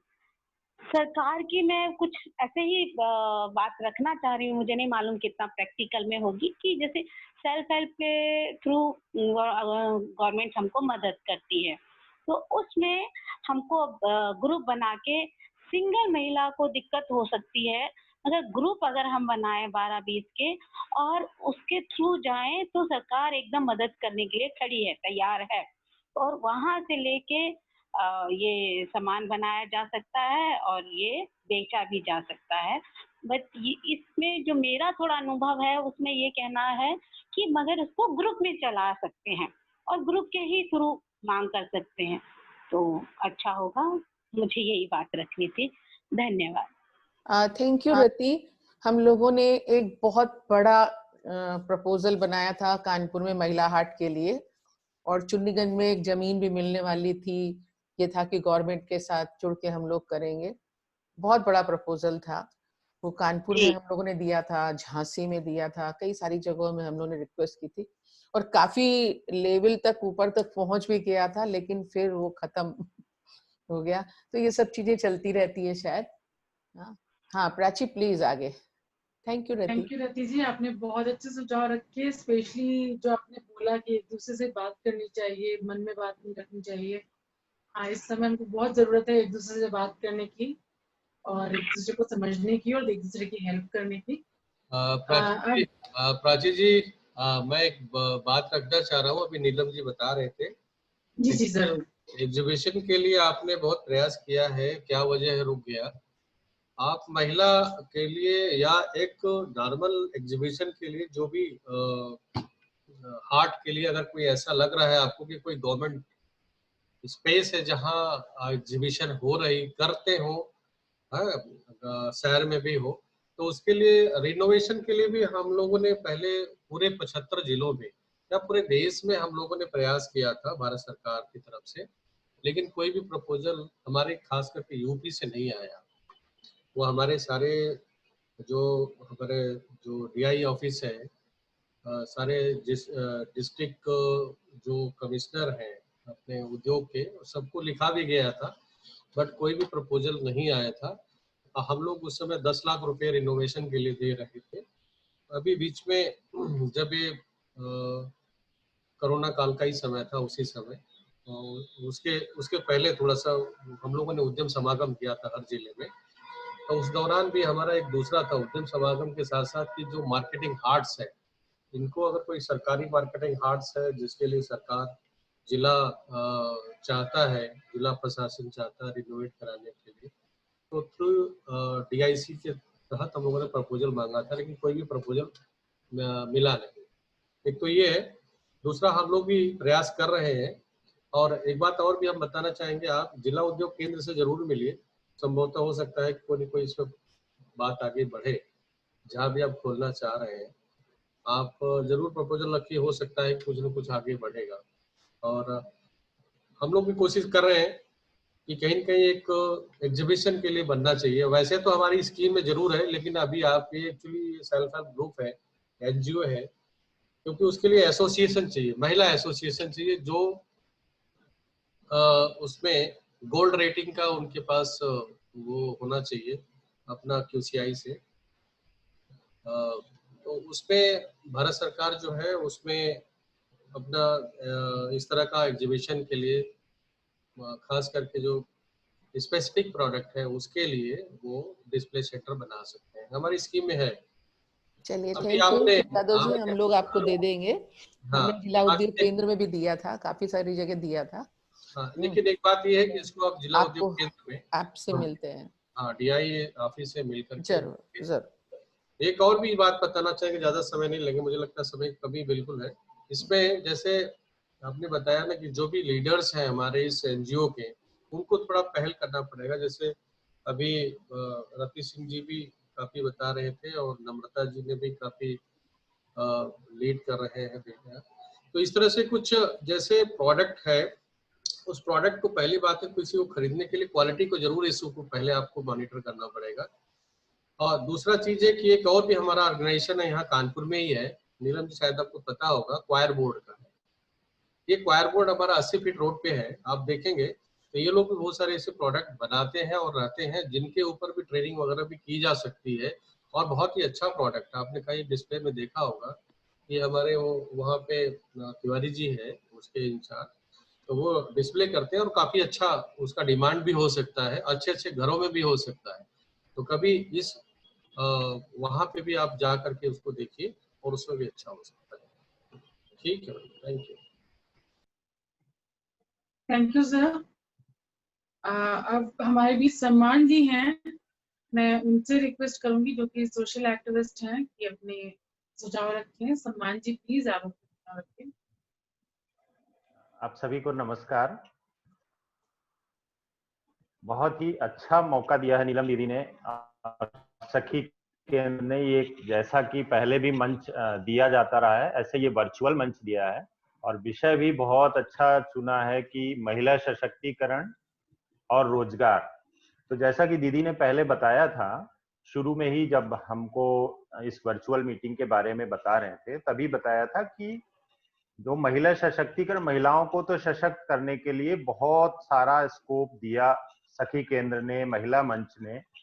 रोजगार की जहां पर बात आती है, बहुत सारे हमसे पहले जो वक्ताओं ने बताया, बहुत सारे रोजगार के अवसर बताए और बहुत सारे ऐसे अवसर जहां पर वो प्रोडक्शन अपना कर सकते हैं। साथ ही साथ बहुत वक्ताओं ने बताया कि मार्केट भी उनको मुहैया होगा, तकनीकी सहयोग भी देने की बात कही, जैसे एमएसएमई के डायरेक्टर साहब हैं, तो बहुत सारा हम उनको मुहैया करा रहे हैं। अभी आज के परिदृश्य में अगर हम देखें, कोरोना के बाद एक खौफ जो आया था शुरू में, लोगों ने रोजगार को द्वितीय श्रेणी में रख करके प्राथमिक श्रेणी में अपनी जान को रखा और रोजगार छोड़ करके बड़े शहरों से पलायन करके आ गए।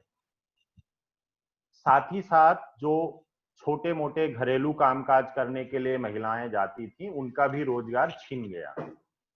हमें वहां उनकी ओर भी ध्यान देना पड़ेगा कि उनको हम कैसे रोजगार से जोड़ पाए। बात एक और आती है कि जो कौशल विकास की हम बात करते हैं, कौशल, जहां तक मेरा मानना है कि 3 कौशल जो है जन्मजात किसी भी प्राणी में आते हैं। एक तो प्रजनन का कौशल, पेट भरने का कौशल और अपनी सुरक्षा का कौशल। चाहे वो कोई प्राणी हो, उसके अंदर ये जन्मजात 3 कौशल होते हैं। बाकी के कौशल हम यहीं अपने परिवेश से सीख कर कौशल विकसित करते हैं। तो बहुत सारे कौशल हम हर दिन विकसित करते रहते हैं। अब यहाँ बात आती है कि जो हमारा कौशल था, जिस कौशल से हम अपने रोजगार को जोड़े हुए थे, शायद आज के परिदृश्य में वो रोजगार हमारा बंद हो गया और वो कौशल हमारा काम नहीं आगे आ पा रहा है। तो हमें यहाँ पर अपने को स्विच करना पड़ेगा। दूसरे बहुत सारे अवसर हैं, बहुत सारे कौशल हैं जिनको हम सीख करके और वहां अपने आप को रोजगार से जोड़ सकते हैं। युवाओं की अगर बात करें तो युवाओं में खासकर एक चीज ये है कि अभी युवाओं को बुजुर्गों का सानिध्य नहीं मिल पा रहा है। बुजुर्गों का सानिध्य ना मिल पाने की वजह से युवा जो है, एक तो ऐसा माहौल कोरोना काल का, दूसरा उनका रोजगार का छिनना, तीसरी चीज उनका अपने उसी कौशल के अनुरूप रोजगार को खोजना। कई सारी चीजें हैं, इस वजह से वो डिप्रेशन में जा रहे हैं। तो डिप्रेशन में जा रहे हैं। अगर घर में कोई बुजुर्ग हुआ करते थे पहले जो संयुक्त परिवारों में, तो बुजुर्गों से हमें बहुत हौसला मिलता था। आज भी अगर बुजुर्ग नहीं है आपके आसपास, आपके परिवार में, तो अच्छे दोस्त बनाइए। डिप्रेशन से निकलने का बहुत ही अच्छा रास्ता है, सकारात्मक सोचिए। यही वक्त हमेशा नहीं रहने वाला है। बहुत सारी हमसे पहले जो है बहुत सारे वक्ताओं ने बहुत सारे सुझाव दिए हैं। तो ये वक्त हमेशा नहीं रहने वाला है, ये ऐसा सोच करके। दूसरी चीज ये है कि जैसे जब हम रोजगार में थे, दिनचर्या को व्यवस्थित रखते थे, उसी तरह की दिनचर्या अगर हम घर में भी हैं तो भी हमें वही दिनचर्या को व्यवस्थित रखना है। व्यवस्थित रखते हुए अगर दिनचर्या व्यवस्थित होगी तो बहुत कुछ डिप्रेशन से हम बच सकते हैं। साथ ही साथ ये जो आत्मिक जागरूकता के लिए हमें योगा, मेडिटेशन ये करना चाहिए और नए कौशल को सीखने में हमें समय देना चाहिए। नए कौशल को सीखने के लिए बहुत अच्छा अवसर है। जब हम जॉब में होते हैं शायद हमको मौका नहीं मिल पाता है। तो मेरा सभी से यही गुजारिश है कि हमारे आसपास ऐसे जो भी लोग हैं उनको संबल दें, आत्मिक संबल दें, उनको उनके हौसले को बढ़ाएं, जिससे कि वो डिप्रेशन से निकल कर अपने अंदर और कौशल विकसित करके अपने आप को रोजगार से जोड़ सकें। और लास्ट में मुझे यही कहना है, कदम चूम लेती है खुद आके मंजिल, गर मुसाफिर अपनी मंजिल ना, गर मुसाफिर कदम चूम लेती है खुद आके मंजिल, गर मुसाफिर अपनी हिम्मत ना हारे, गर मुसाफिर अपनी हिम्मत ना हारे। धन्यवाद। थैंक यू सम्मान जी, बहुत अच्छी बात रखी आपने। अब हमारे बीच अशोक कुमार वर्मा जी हैं जो कि बिजनेसमैन हैं, उनसे मैं रिक्वेस्ट करूंगी कि अपने सुझाव दें। प्लीज अशोक कुमार वर्मा जी।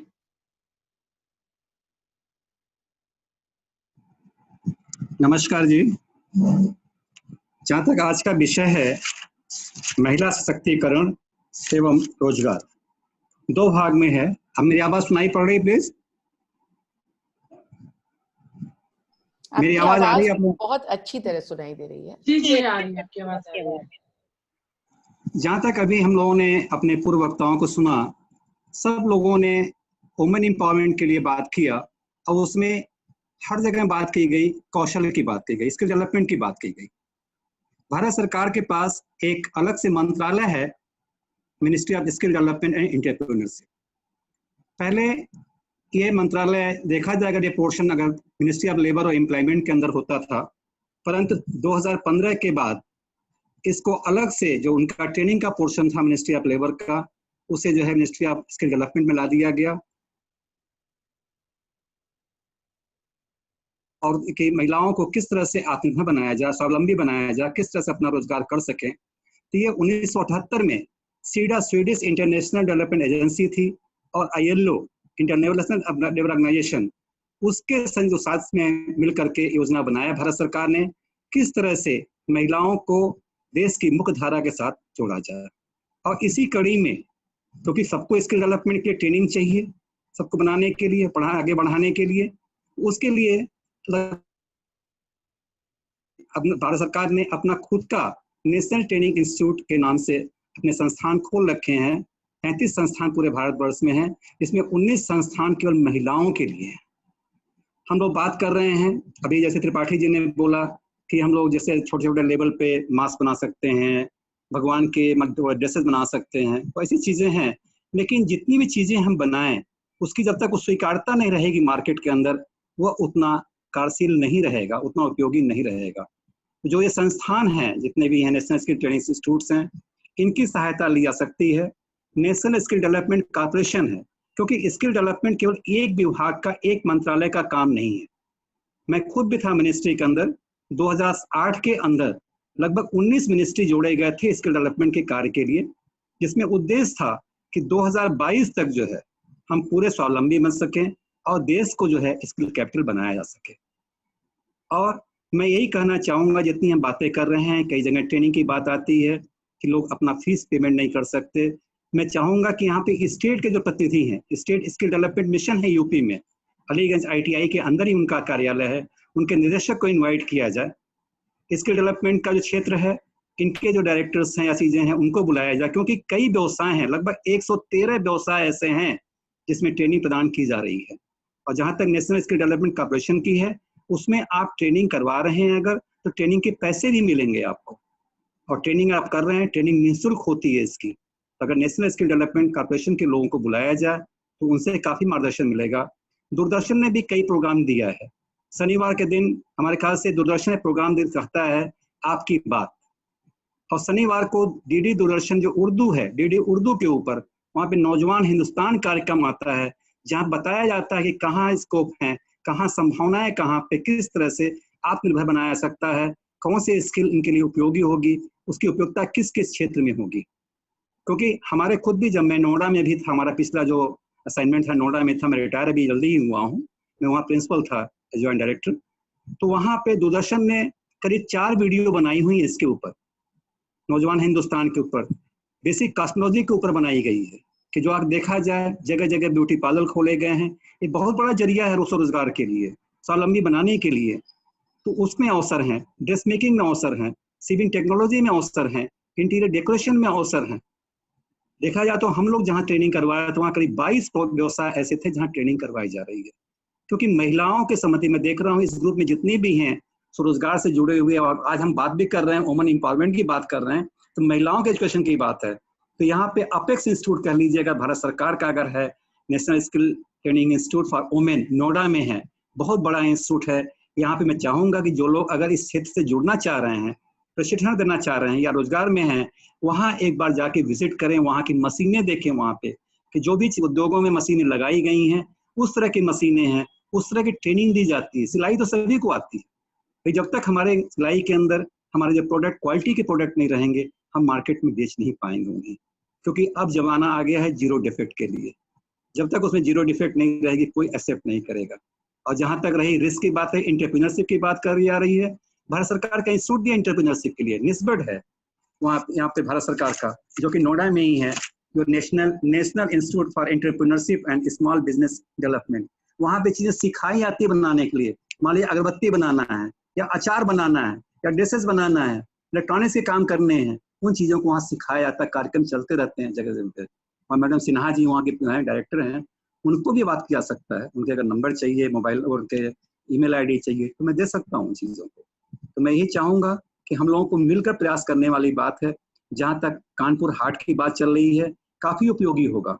प्रशिक्षण के दौरान ही हम लोगों ने केवल 2 दिन का मेला लगाया था, जो बच्चों ने हमारे खुद सीखा था, वहाँ पे चीज़ें, घरेलू चीज़ें बनाई और उसको बेचा। 2 दिन के अंदर बच्चों ने जो है 1,60,000 का सामान बेच लिया था। केवल बेचना उनका उद्देश्य नहीं था कि वो बेचें, प्रॉफिट कमाएं, केवल ये था कि उनके अंदर किस तरह से एंटरप्रेन्योरशिप की चीजें भरी जाएं। कि अभी जो बात की जा रही है कि भाई, जहाँ तक मैडम राय ने बात किया था, नोटा राय ने जी बात किया था, भाई बनाना तो अच्छा है, आप बना लोगे, लेकिन मार्केटिंग कैसे की जाएगी? तो उसके अंदर जो एंटरप्रेन्योरशिप के गुण हैं, उन सब चीजों के बारे में ही बताना पड़ेगा। आजकल जैसे बढ़ रही है डोमेस्टिक वायलेंस की घटनाएं बढ़ रही हैं, साइबर क्राइम की बढ़ रही हैं, डिप्रेशन की चीजें बढ़ रही हैं, तो इसमें भी जरूरत है कि हम लोगों को साथ में जुड़ करके हमारी जो बहनें हैं या और भी लोग जो जुड़े हुए हैं, जो इन चीजों से जूझ रहे हैं, उनको कम से कम एक कंसल्टेंसी दिया जाए, प्रोवाइड किया जाए, जिससे कि वो इन चीजों से बाहर निकल सकें, अपने परिवार को देख सकें, समाज को देख सकें। धन्यवाद। Thank you Ashok ji. Thank you Ashok ji, आपने काफी इंपॉर्टेंट कॉन्टेक्ट्स दिए। पक्का हम इनसे फ्यूचर में कनेक्ट करेंगे और हमें बहुत खुशी होगी उनको इनवाइट करते हुए। और अब हम रिक्वेस्ट करेंगे अमित वाजपेयी जी से, जो कि एमएसएमई से हैं, कि प्लीज आए अपने सुझाव रखें।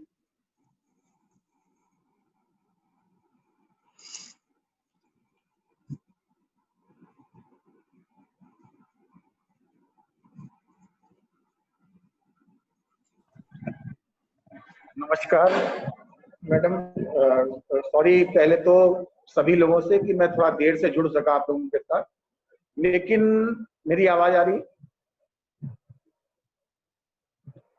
आवाज आ रही है अच्छे से। देखिए, मेरा अपना जो व्यक्तिगत मानना है, मैं काफी समय से सखी केंद्र के साथ जुड़ा हुआ हूँ और मैंने पाया है कि आप लोग काफी अच्छे से काम कर रहे हैं और हम लोगों ने भी सुझाव दिए कि समय समय पे जो भी महिलाएं हैं उनको स्किल की व्यवस्था दी जाए। अभी जैसे कि बात हो रही थी कि हम जो महिलाओं के द्वारा सामान बनाया जा रहा है उसकी स्वीकार्यता कम क्यों है, जो सामान्य छोटे ग्रुप्स के रूप में बनाया जाता है। उसका मूल कारण क्या होता है कि जो भी हम ये प्रोडक्ट बनाते हैं, उस प्रोडक्ट में वो क्वालिटी पे हम फोकस नहीं कर पाते हैं और उन प्रोडक्ट्स को जब हम मार्केट पे ले जाना चाहते हैं, जो एग्जीबिशंस पे ले जाना चाहते हैं, उसकी जानकारी हमारे ग्रुप्स के पास नहीं है। जैसे कि अभी यादव साहब हमारे बता रहे थे, हमारे डायरेक्टर साहब, कि हमने डिस्ट्रिक्ट उद्यम समागम किए थे अभी लास्ट ईयर, पूरे प्रदेश में किए थे। उसमें काफी ग्रुप्स थे जिन्होंने अपने प्रोडक्ट को शोकेस किया और बहुत अच्छे लेवल पे उनको मार्केट मिली। अभी सरिता द्विवेदी मैडम हैं, उनको भी मार्केट ऐसे ही मिली। वो बहुत छोटे लेवल पे काम कर रही थी, लेकिन जब उन्होंने IITF में अपने आप को पार्टिसिपेट किया और जब इस तरह के बड़े प्लेटफॉर्म्स मिले, तब उनको लाभ मिला। लेकिन हमें जो सबसे मूल जो आवश्यकता है, स्किल डेवलपमेंट की भी जहां बात होती है, हमें जो स्किल मिले वो क्वालिटी स्किल मिले। सबसे इंपॉर्टेंट है क्वालिटी स्किल। काम आज जो ट्रेनिंग इंस्टीट्यूट्स की जहां जहां बात होती है, वहां पे हम क्या ट्रेनिंग उस क्वालिटी या उस स्टैंडर्ड की दे पा रहे हैं, सबसे पहली चीज हमें उस पर फोकस करना होगा।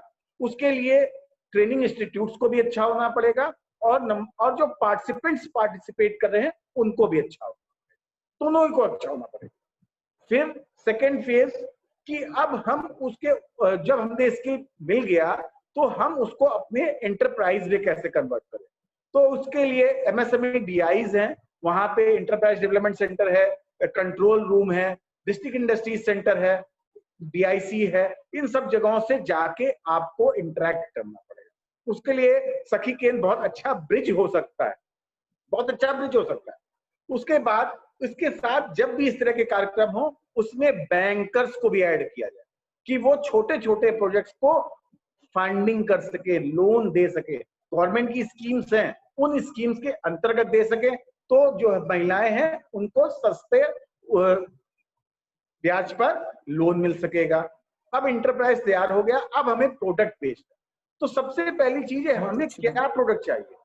पहली चीज हमें मार्केट को देखना पड़ेगा कि हमें प्रोडक्ट क्या चाहिए। बहुत सारे ऐसे प्रोडक्ट्स हैं जो कि आज हमारे घरों में जो पहले कभी बना करते थे आज नहीं बनते। महिलाएं आजकल की महिलाएं, मध्यम वर्ग की महिलाएं, मध्यम वर्ग की भी, पहले जो उच्च वर्ग, अब मध्यम वर्ग की महिलाएं भी वो काम नहीं कर पा रही। पहले आप ये समझिए, चाहे वो बड़ी हो, चाहे वो पापड़ हो, चाहे वो कैंडल मेकिंग हो, छोटे छोटे काम है, बहुत आसानी से किए जा सकते हैं। हर घर में उसकी आवश्यकता है, हर घर, बस हमें अपने एक नेटवर्किंग को बनाना है, वो सारे ग्रुप्स को मिलके प्रोडक्ट को बनाना है, उसकी ब्रांडिंग करनी। सबसे इंपॉर्टेंट चीज है ब्रांडिंग। और जब किसी चीज के साथ एक कोई ब्रांड लगा होता है तो उस प्रोडक्ट को बहुत अच्छे लेवल पे आप उसको मार्केट कर पाते। एक बार यदि किसी के ऊपर टैग लगा है, जैसे कि सखी केंद्र कोई काम कर रहा है, एक टैग लगा है, आप देखिए आप लोग एग्जीबिशन हर साल लगाते हो, इस साल ड्यू टू एनी कॉज नहीं लगा पाए, आप बिग बाजार में लगाते हो, कितनी अच्छी मार्केट मिलती है वहां पे आपको। आपने क्या अनुभव नहीं किया? लेकिन यदि उस प्रोडक्ट के साथ एक ब्रांड कर दिया जाए, उस प्रोडक्ट को बेचने के साथ एक ब्रांड दे दिया जाए, एक लोगो दे दिया जाए, कि उसको IPR के साथ जोड़ दिया जाए, उसमें कोई ट्रेडमार्क दे दिया जाए, जिससे कि हमें लगे हम एक जो कंज्यूमर है, कस्टमर है, उसको वो महसूस हो कि ये प्रोडक्ट अच्छा ही होगा। तब हम उस प्रोडक्ट को बड़े बड़े जो भी मॉल्स हैं उनमें भी उसको शोकेस कर सकते हैं और उनके माध्यम से भी इनको बेच सकते हैं। इस तरह के प्रोडक्ट को हम लोग कोई कंपनी बनाकर, सेक्शन 8 कंपनी बनाकर CSD के थ्रू भी बेच सकते हैं, डिफेंस में सप्लाई कर सकते हैं। और ऐसा नहीं कि मार्केट नहीं है, मार्केट को हमें खोजना पड़ेगा। ये कोरोना काल ने हमें बहुत कुछ सिखाया है, हमें इससे सीख के इससे लाभ लेना पड़ेगा। मैं तो अपनी वाणी को यहीं से विराम दूंगा। यदि कुछ और भारत सरकार की स्कीम्स की बात हो, तो यादव साहब अभी बता रहे थे मार्केटिंग हार्ट की। मार्केटिंग हार्ट में सर आपको मैं बता दूं कि यदि आप लोग थोड़ा सा इनिशिएटिव ले लो तो इन उद्यमियों के लिए आप जो है नई एक हार्ट को डेवलप कर सकते हो। उसमें भारत सरकार की तरफ से 50% की ग्रांट है। 1 करोड़ रुपए तक के प्रोजेक्ट पे यदि राज्य सरकार 50 लाख तक का प्रोजेक्ट दे दे और 50 लाख केंद्र सरकार से लेके आप उसको भी डेवलप कर सकते हो, और उसके माध्यम से, और ये नहीं सिर्फ एक जिले में नहीं, हर जिले में इसको कर सकते हो। तो इस तरह से आप उसकी मार्केटिंग की भी समस्या का समाधान कर सकते हो। मैं चाहूंगा कि आप लोग इन सारी चीजों का लाभ उठाएं। धन्यवाद। Thank you Amit ji. Thank you. आपने देखा था कि हम लोग जो हार्ट लगाते हैं हर बार, उसमें 80% वो महिलाएं होती हैं जो विक्टिम से अचीवर बनी होती हैं, और उनके अंदर बहुत अंदर से जोश भी होता है। तो ये हम लोग बहुत सालों से लगा रहे हैं, और इसीलिए हम लोगों ने एक बड़ा कॉन्सेप्ट दिया भी था। और हमें उम्मीद है, एक्चुअली यादव जी के साथ अभी उस तरह से बातचीत बैठ के नहीं हो पाई है, जबकि काफी बार हमारी फोन पे बात हुई, और हमें उम्मीद है कि हम आप और MSME सब मिलके बहुत कुछ कर सकते हैं, कई जिलों में कर सकते हैं। बिल्कुल बिल्कुल बिल्कुल, मोस्ट वेलकम मैडम, कभी भी आप लोग आइए, आप लोग इस स्कीम का बिल्कुल बिल्कुल बिल्कुल। Thank you. और MSME हम देखते हैं कि हमेशा सहयोग की भूमिका करता है। तो अभी किसी को, हाँ प्राची, कुछ कोई है क्या कि सवाल पे आ जाए? नहीं, मैं कह रही थी, अमित जी से कह रही थी कि हाँ, हम लोग को भी यही लगता है, वी बिलीव कि जो ब्रांडिंग और क्वालिटी है वो बहुत मस्ट है और वो होनी ही चाहिए, तभी आप किसी से कम्पिटिट कर सकते हो। तो ये आपने बहुत अच्छा सुझाव रखा। प्राची मैम, बिल्कुल आपको ब्रांडिंग पे बहुत फोकस करना पड़ेगा। बहुत बिल्कुल, क्योंकि इसीलिए हम लोग जो सखी हाट रखते हैं, हमेशा ब्रांडेड चीजों से हम लोग भी कम्पिटिट करते हैं। तो ये चीज तो हम लोगों ने भी ऑब्जर्व की है कि हाँ, ब्रांडिंग और क्वालिटी मस्ट है। बिल्कुल, उसको सखी के टैग लाइन के साथ उसको यदि हम ऐड करेंगे तो मार्केट बहुत अच्छे से पकड़ सकते हैं। पिछली बार अनीश फातिमा जो कि जी जी जी फिजिकली चैलेंज है और उसके हस्बैंड भी फिजिकली चैलेंज, लेकिन उन्होंने उसको बहुत मारा और बहुत बुरी तरह से निकाल दिया था। अभी वो बिल्कुल सड़क पे थी, तो हमारी एक और विक्टिम जो अचीवर बन गई है, उसने उनको अपने घर में शरण दी। और हमसे जब बात हुई तो हमने कहा भाई देखो हमारी सखी हाट लगने जा रही है, हम तुमको ये कहते हैं कि तुम जितना सामान बेच दोगे हम उसी पैसे से, सामान दूसरे का बेचना है तुम्हें, तो उसने बैग बेचे। आप विश्वास नहीं करेंगे उस महिला ने किस तरह लोगों से बातचीत की, 425 बैग बेच दिए उसने। ना वो ठीक से चल पाती है, टेढ़ी टेढ़ी सी चलती है। हाँ सरिता जी आपको याद है, तो वो ऐसे चलती है। फिर हम लोगों ने उसको पैर से नहीं लेकिन हाथ वाली फिर हमने मशीन दी, और वो बैग के लिए बहुत ज्यादा हमारे तुलसियान जी हैं, उनका हम शुक्रगुजार हैं। तो उस महिला को फिर हम लोगों ने मशीन दी, पूरा किट दिया उसी पैसे से जो उसका फायदा हुआ था। और अभी वो लोगों के कपड़े सिल रही है, एक छोटा सा उसको कमरा दिलवा दिया गया है। तो हम लोगों की कोशिशें असल में यही रहती हैं कि विक्टिम तो सभी कभी ना कभी रहते हैं, लेकिन लोग भूल जाए हम विक्टिम थे, उन्हें लगने लगे हम दूसरों की मदद करने लायक हो गए हैं, माइलस्टोन हो गए हैं। तो ये किसी का अगर कोई प्रश्न है, अगर कोई सवाल है, हमारी बहुत सारी, बहुत अच्छा लग रहा है, हमारी बहुत सारी यंग बहनें जो हैं वो 2-2, 3-3 लोग एक-एक मोबाइल पे शुरू से सुन रही हैं, तो बहुत अच्छा लग रहा है। तो अगर आप बताइए कहीं से कोई सवाल है आपके दिमाग में, आज आपके सामने बहुत महत्वपूर्ण लोग बैठे हैं जो शायद हमसे ज्यादा अच्छा आपके सवालों के जवाब दे सकेंगे। और क्या हमारे भी जयश्री जी हैं? जयश्री शायद नहीं है, हम ढूंढ रहे हैं उनको। जयश्री जी कृष्ण से क्या हमारे अगर किसी का कोई सवाल है प्लीज। हेलो। हाँ हेलो मैम, डॉक्टर आरती द्विवेदी। किसी का कोई सवाल है क्या? जी मैम, मैं पूछना चाहती हूँ डॉक्टर आरती द्विवेदी। नमस्ते मैम। नमस्ते नमस्ते, बताइए। मैम जैसे मेरा एक क्वेश्चन ये है कि मेरे यहाँ जो मेड आती है तो वो मैम बहुत ही गरीब है, और उनके जो पति हैं वो आंखों से उनको दिखाई नहीं देता है। तो उनकी 2 बेटियां हैं, तो वो अगर काम शुरू करना चाहें तो कौन सा काम शुरू करें, और उनको मतलब पैसे कहाँ से मुहैया दें? और हम लोग ये देखते हैं कि उनको वो क्या, उनकी पसंद क्या है और उनको क्या ट्रेनिंग दिलवाई जा सकती है, तो जरूर उनको एक नई दिशा दिलवाई जा सकती है। हमेशा हमें लगता है पसंद से तय होना चाहिए कि उसकी पसंद क्या है, उसी से वो ही तय कर सकती है ना। तो जब तक वो लड़की नहीं होंगी तब तक ये चीज तय करना कि वो कौन सी ट्रेनिंग ले तो अच्छा रहेगा, शायद वो मुश्किल होगा। ठीक है मैम, तो मैं उनको सखी केंद्र भेज सकती हूँ? जरूर जरूर जरूर। ठीक है ma'am, thanks a lot. But ma'am मैं भी कुछ पूछना चाह रही थी। मैं चंद्रता मिश्रा, खुशबू वेलफेयर सोसाइटी से। मैम मैं भी स्टार्ट कर रही हूँ सेल्फ हेल्प ग्रुप। ठीक है, मेरे साथ कई लेडीज जुड़ी हुई हैं, काफी निम्न वर्ग की हैं। तो ये बताइए कि उनको क्या हम लोग मतलब ट्रेनिंग दे सकते हैं कुछ? जरूर जरूर, हमारे बीच हैं। आप अमित जी, आप इनकी बात का जवाब दीजिए। मैडम आप जो कहना चाह रही हैं, आप क्या क्या प्रोडक्ट बना रहे हो अभी अपने सोसाइटी के थ्रू? सर अभी तो बच्चों को, जो हमारे गरीब बच्चे हैं उनको पढ़ाने का कर स्टार्ट करने जा रहे हैं। अभी आप मैडम आप चाहें तो जैसे कि अभी जैसे चर्चा हुई थी, अगरबत्ती मैन्युफैक्चरिंग के लिए ट्रेनिंग कर सकते हैं। आप जो है ग्लास क्लीनर है, टॉयलेट क्लीनर है, या कोई भी क्लीनिंग एजेंट है, फ्लोर क्लीनर है, डिटर्जेंट पाउडर है, इस तरह के प्रोडक्ट पे भी आप लोग ट्रेनिंग ले सकते हो। फूड प्रोडक्ट्स पे भी यदि आप चाहो तो फूड प्रोडक्ट्स पे भी ट्रेनिंग कर सकते हो।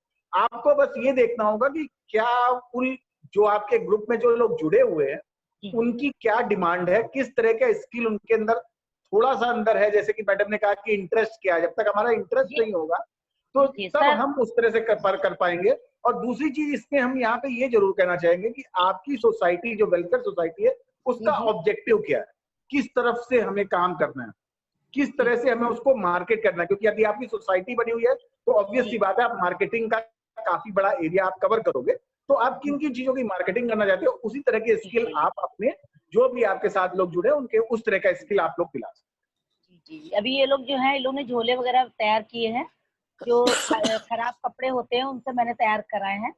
तो अभी सफाई उतनी नहीं आई है, लेकिन थोड़ा सा अगर ट्रेनिंग उनको मिलती है इन सब चीजों में तो और इसका मतलब ये होगा कि स्विंग टेक्नोलॉजी की ट्रेनिंग की उनकी नीड यहाँ पे दिखाई पड़ती है। जी जी जी। तो इसके लिए मैडम मैं आपसे कहूंगा कि यदि आपके पास इस तरह के लोग हैं जिनको स्विंग टेक्नोलॉजी पे काम करना है, तो स्टेट गवर्नमेंट की एक योजना है विश्वकर्मा श्रम सम्मान योजना। उसके अंतर्गत यदि आप जिला उद्योग केंद्र जो कानपुर नगर में, जिस जिले में भी आपका काम आप कर रहे हो, उस डिस्ट्रिक्ट के डिस्ट्रिक्ट इंडस्ट्री सेंटर में जाके आप इंटरेक्ट कर सकते हो और मुख्य जो विश्वकर्मा श्रम सम्मान योजना है उसके अंतर्गत आप उसकी ट्रेनिंग करा सकते हो। उसमें दर्जी की भी ट्रेनिंग होती है, आप उसमें वहां पे उनको ट्रेनिंग के लिए आप इंटरेक्ट कर सकते हो।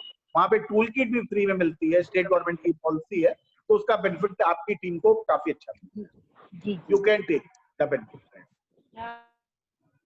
नमस्ते अमित जी, मैं सखी केंद्र से अर्चना पांडे। मेरा एक सवाल है कि विश्वकर्मा श्रम सम्मान योजना के तहत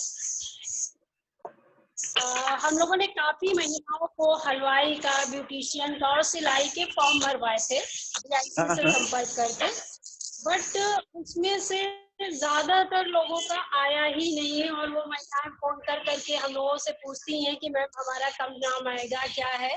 तो एक तो इसका कोई टारगेट है या क्या है ये? नहीं मैडम, इसके लिए मैं क्लैरिफिकेशन दे रहा हूँ। इसके लिए मैडम एक तो टारगेट होता है कि कितने लोगों को ट्रेनिंग देनी है, एक तो पहली चीज ये है। लेकिन यदि आपको ऐसा महसूस होता है कि उन लोगों को ट्रेनिंग दिलाया जाना नितांत आवश्यक है, तो आप जिला उद्योग केंद्र में उपायुक्त महोदय हैं या सहायक आयुक्त महोदय हैं SP यादव साहब, आप उनसे संपर्क कर लें और एक बार जरूरत हो तो मैडम से बात करा दें, नीलम मैम से। तो आई थिंक उन लोगों को कंसीडर करके वो लोग ट्रेनिंग का लिए प्लान बिल्कुल करेंगे। सर इसी से जुड़ा हुआ एक और सवाल है कि आपके यहाँ से MSME से ही हम लोगों ने वॉशिंग पाउडर और इसका जब ट्रेनिंग हुआ था, तो एक लेडी है, निधि है हमारी विक्टिम, वो सुन भी रही हैं, टेक्निकल प्रॉब्लम की वजह से वो क्वेश्चन नहीं कर पा रही है। कोई नो प्रॉब्लम। नहीं था, सीखा था पूरा और अभी वो काम शुरू करना चाहती है, तो उसके लिए उन्हें इनिशियल स्टेज पे क्या करना होगा? सबसे पहले वॉशिंग पाउडर के लिए देखिए, सबसे पहला काम तो ये कि उन्होंने काम सीख लिया, अब उनको काम करना है, तो उसके लिए सबसे पहले जरूरत है धन की आवश्यकता है। तो पहले तो उन्होंने जो कार्य सीखा उस कार्य के लिए कितने धन की आवश्यकता है, जिससे न्यूनतम से न्यूनतम कितने धन पे काम हो सकता है।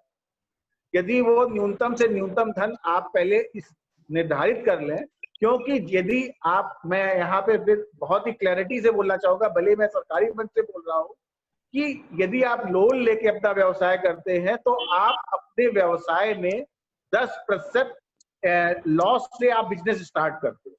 क्यों? क्योंकि आपको इंटरेस्ट तो देना ही है। यदि आपने लोन लिया है तो इंटरेस्ट आपको देना है, और पहले शुरुआती ही चरण में आपको 10% नुकसान से भी आप व्यवसाय करेंगे तो आपको सफलता में थोड़ी दिक्कत हो सकती है। और हमको शुरू में बहुत अच्छा कस्टमर बेस भी नहीं मिल पा, तो कस्टमर बेस यदि अच्छा चाहिए तो छोटे लेवल पे काम करें और छोटे नेटवर्क बनाते हुए बड़े पे जाएं, और फिर बैंक के पास यदि लोन के लिए जाएंगे तो लोन भी आसानी से मिल जाएगा और आपका व्यवसाय भी बहुत अच्छे से बढ़ जाएगा, क्योंकि मार्केट आपके पास ऑलरेडी थोड़ी सी एश्योर्ड है। तो उनको सबसे पहले ये तय करना होगा कि छोटे से छोटे लेवल पे कितने से काम शुरू हो सकता है, उतने धन की व्यवस्था स्वयं या बैंक के माध्यम से, बैंक की कई योजनाएं हैं, राज्य सरकार, भारत सरकार की भी कई योजनाएं हैं, उनका लाभ ले। लेकिन सब जो कि उनको ट्रेनिंग के दौरान बताया भी गया है, लेकिन यदि नहीं जानकारी तो कभी भी हमारे संस्थान पे आके वो उनकी जानकारी ले लें। लेकिन सबसे पहले ये निर्धारित करें कि न्यूनतम कितने धन से अपना काम शुरू कर सकते। Okay sir, thank you. Okay, thank you. और कोई प्रश्न है किसी का?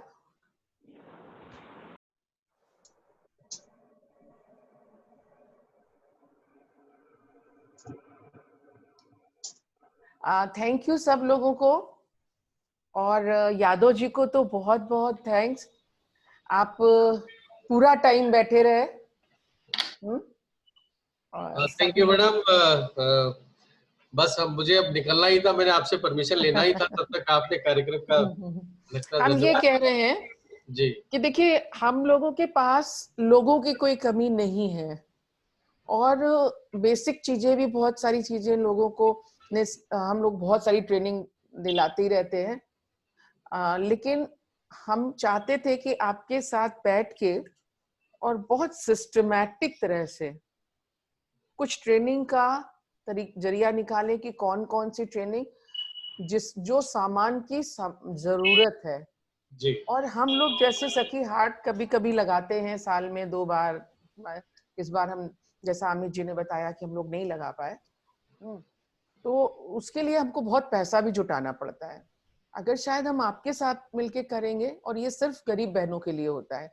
हमको लगता है जब हम मिडिल क्लास महिला की बात करते हैं, हमारी बहनें करती हैं, तो शायद वो गरीब बहनों की बात करती हैं, शायद वो लोअर मिडिल की बात करती हैं, क्योंकि जब हम गरीब की बात करते हैं तो मार्जिनलाइज की बात करते हैं।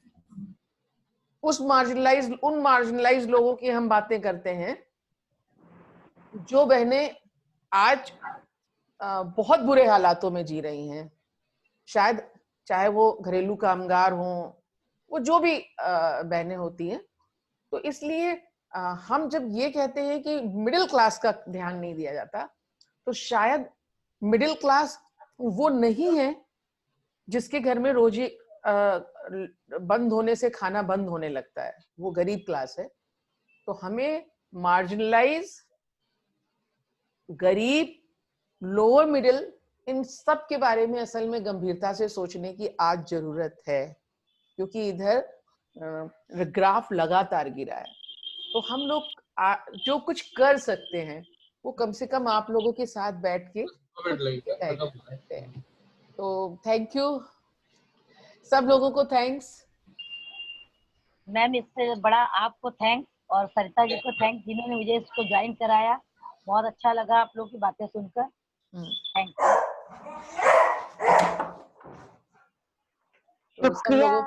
जी मैं आपको बाद में फोन करूंगी, बहुत अच्छा लगा है। आप जरूर, सब लोगों को बहुत बहुत थैंक्स, बहुत थैंक्स।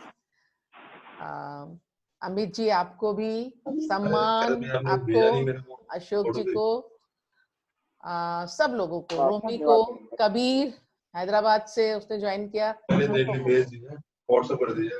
सब लोगों को बहुत अच्छी वेबिनार रही है और बहुत ज्यादा इम्पोर्टेंट लोगों ने इसमें हिस्सा लिया।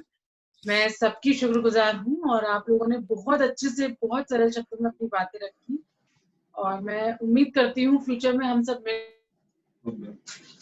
साथ में कुछ आगे गरीब बहनों के लिए, मिडिल क्लास के लिए कुछ कर पाएंगे।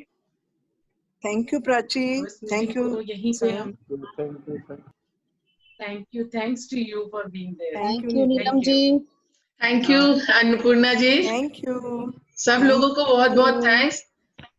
सब लोगों ने पूरा 2 घंटे अपने दिए और बहुत फ्रूटफुल बातचीत हुई। Thank you.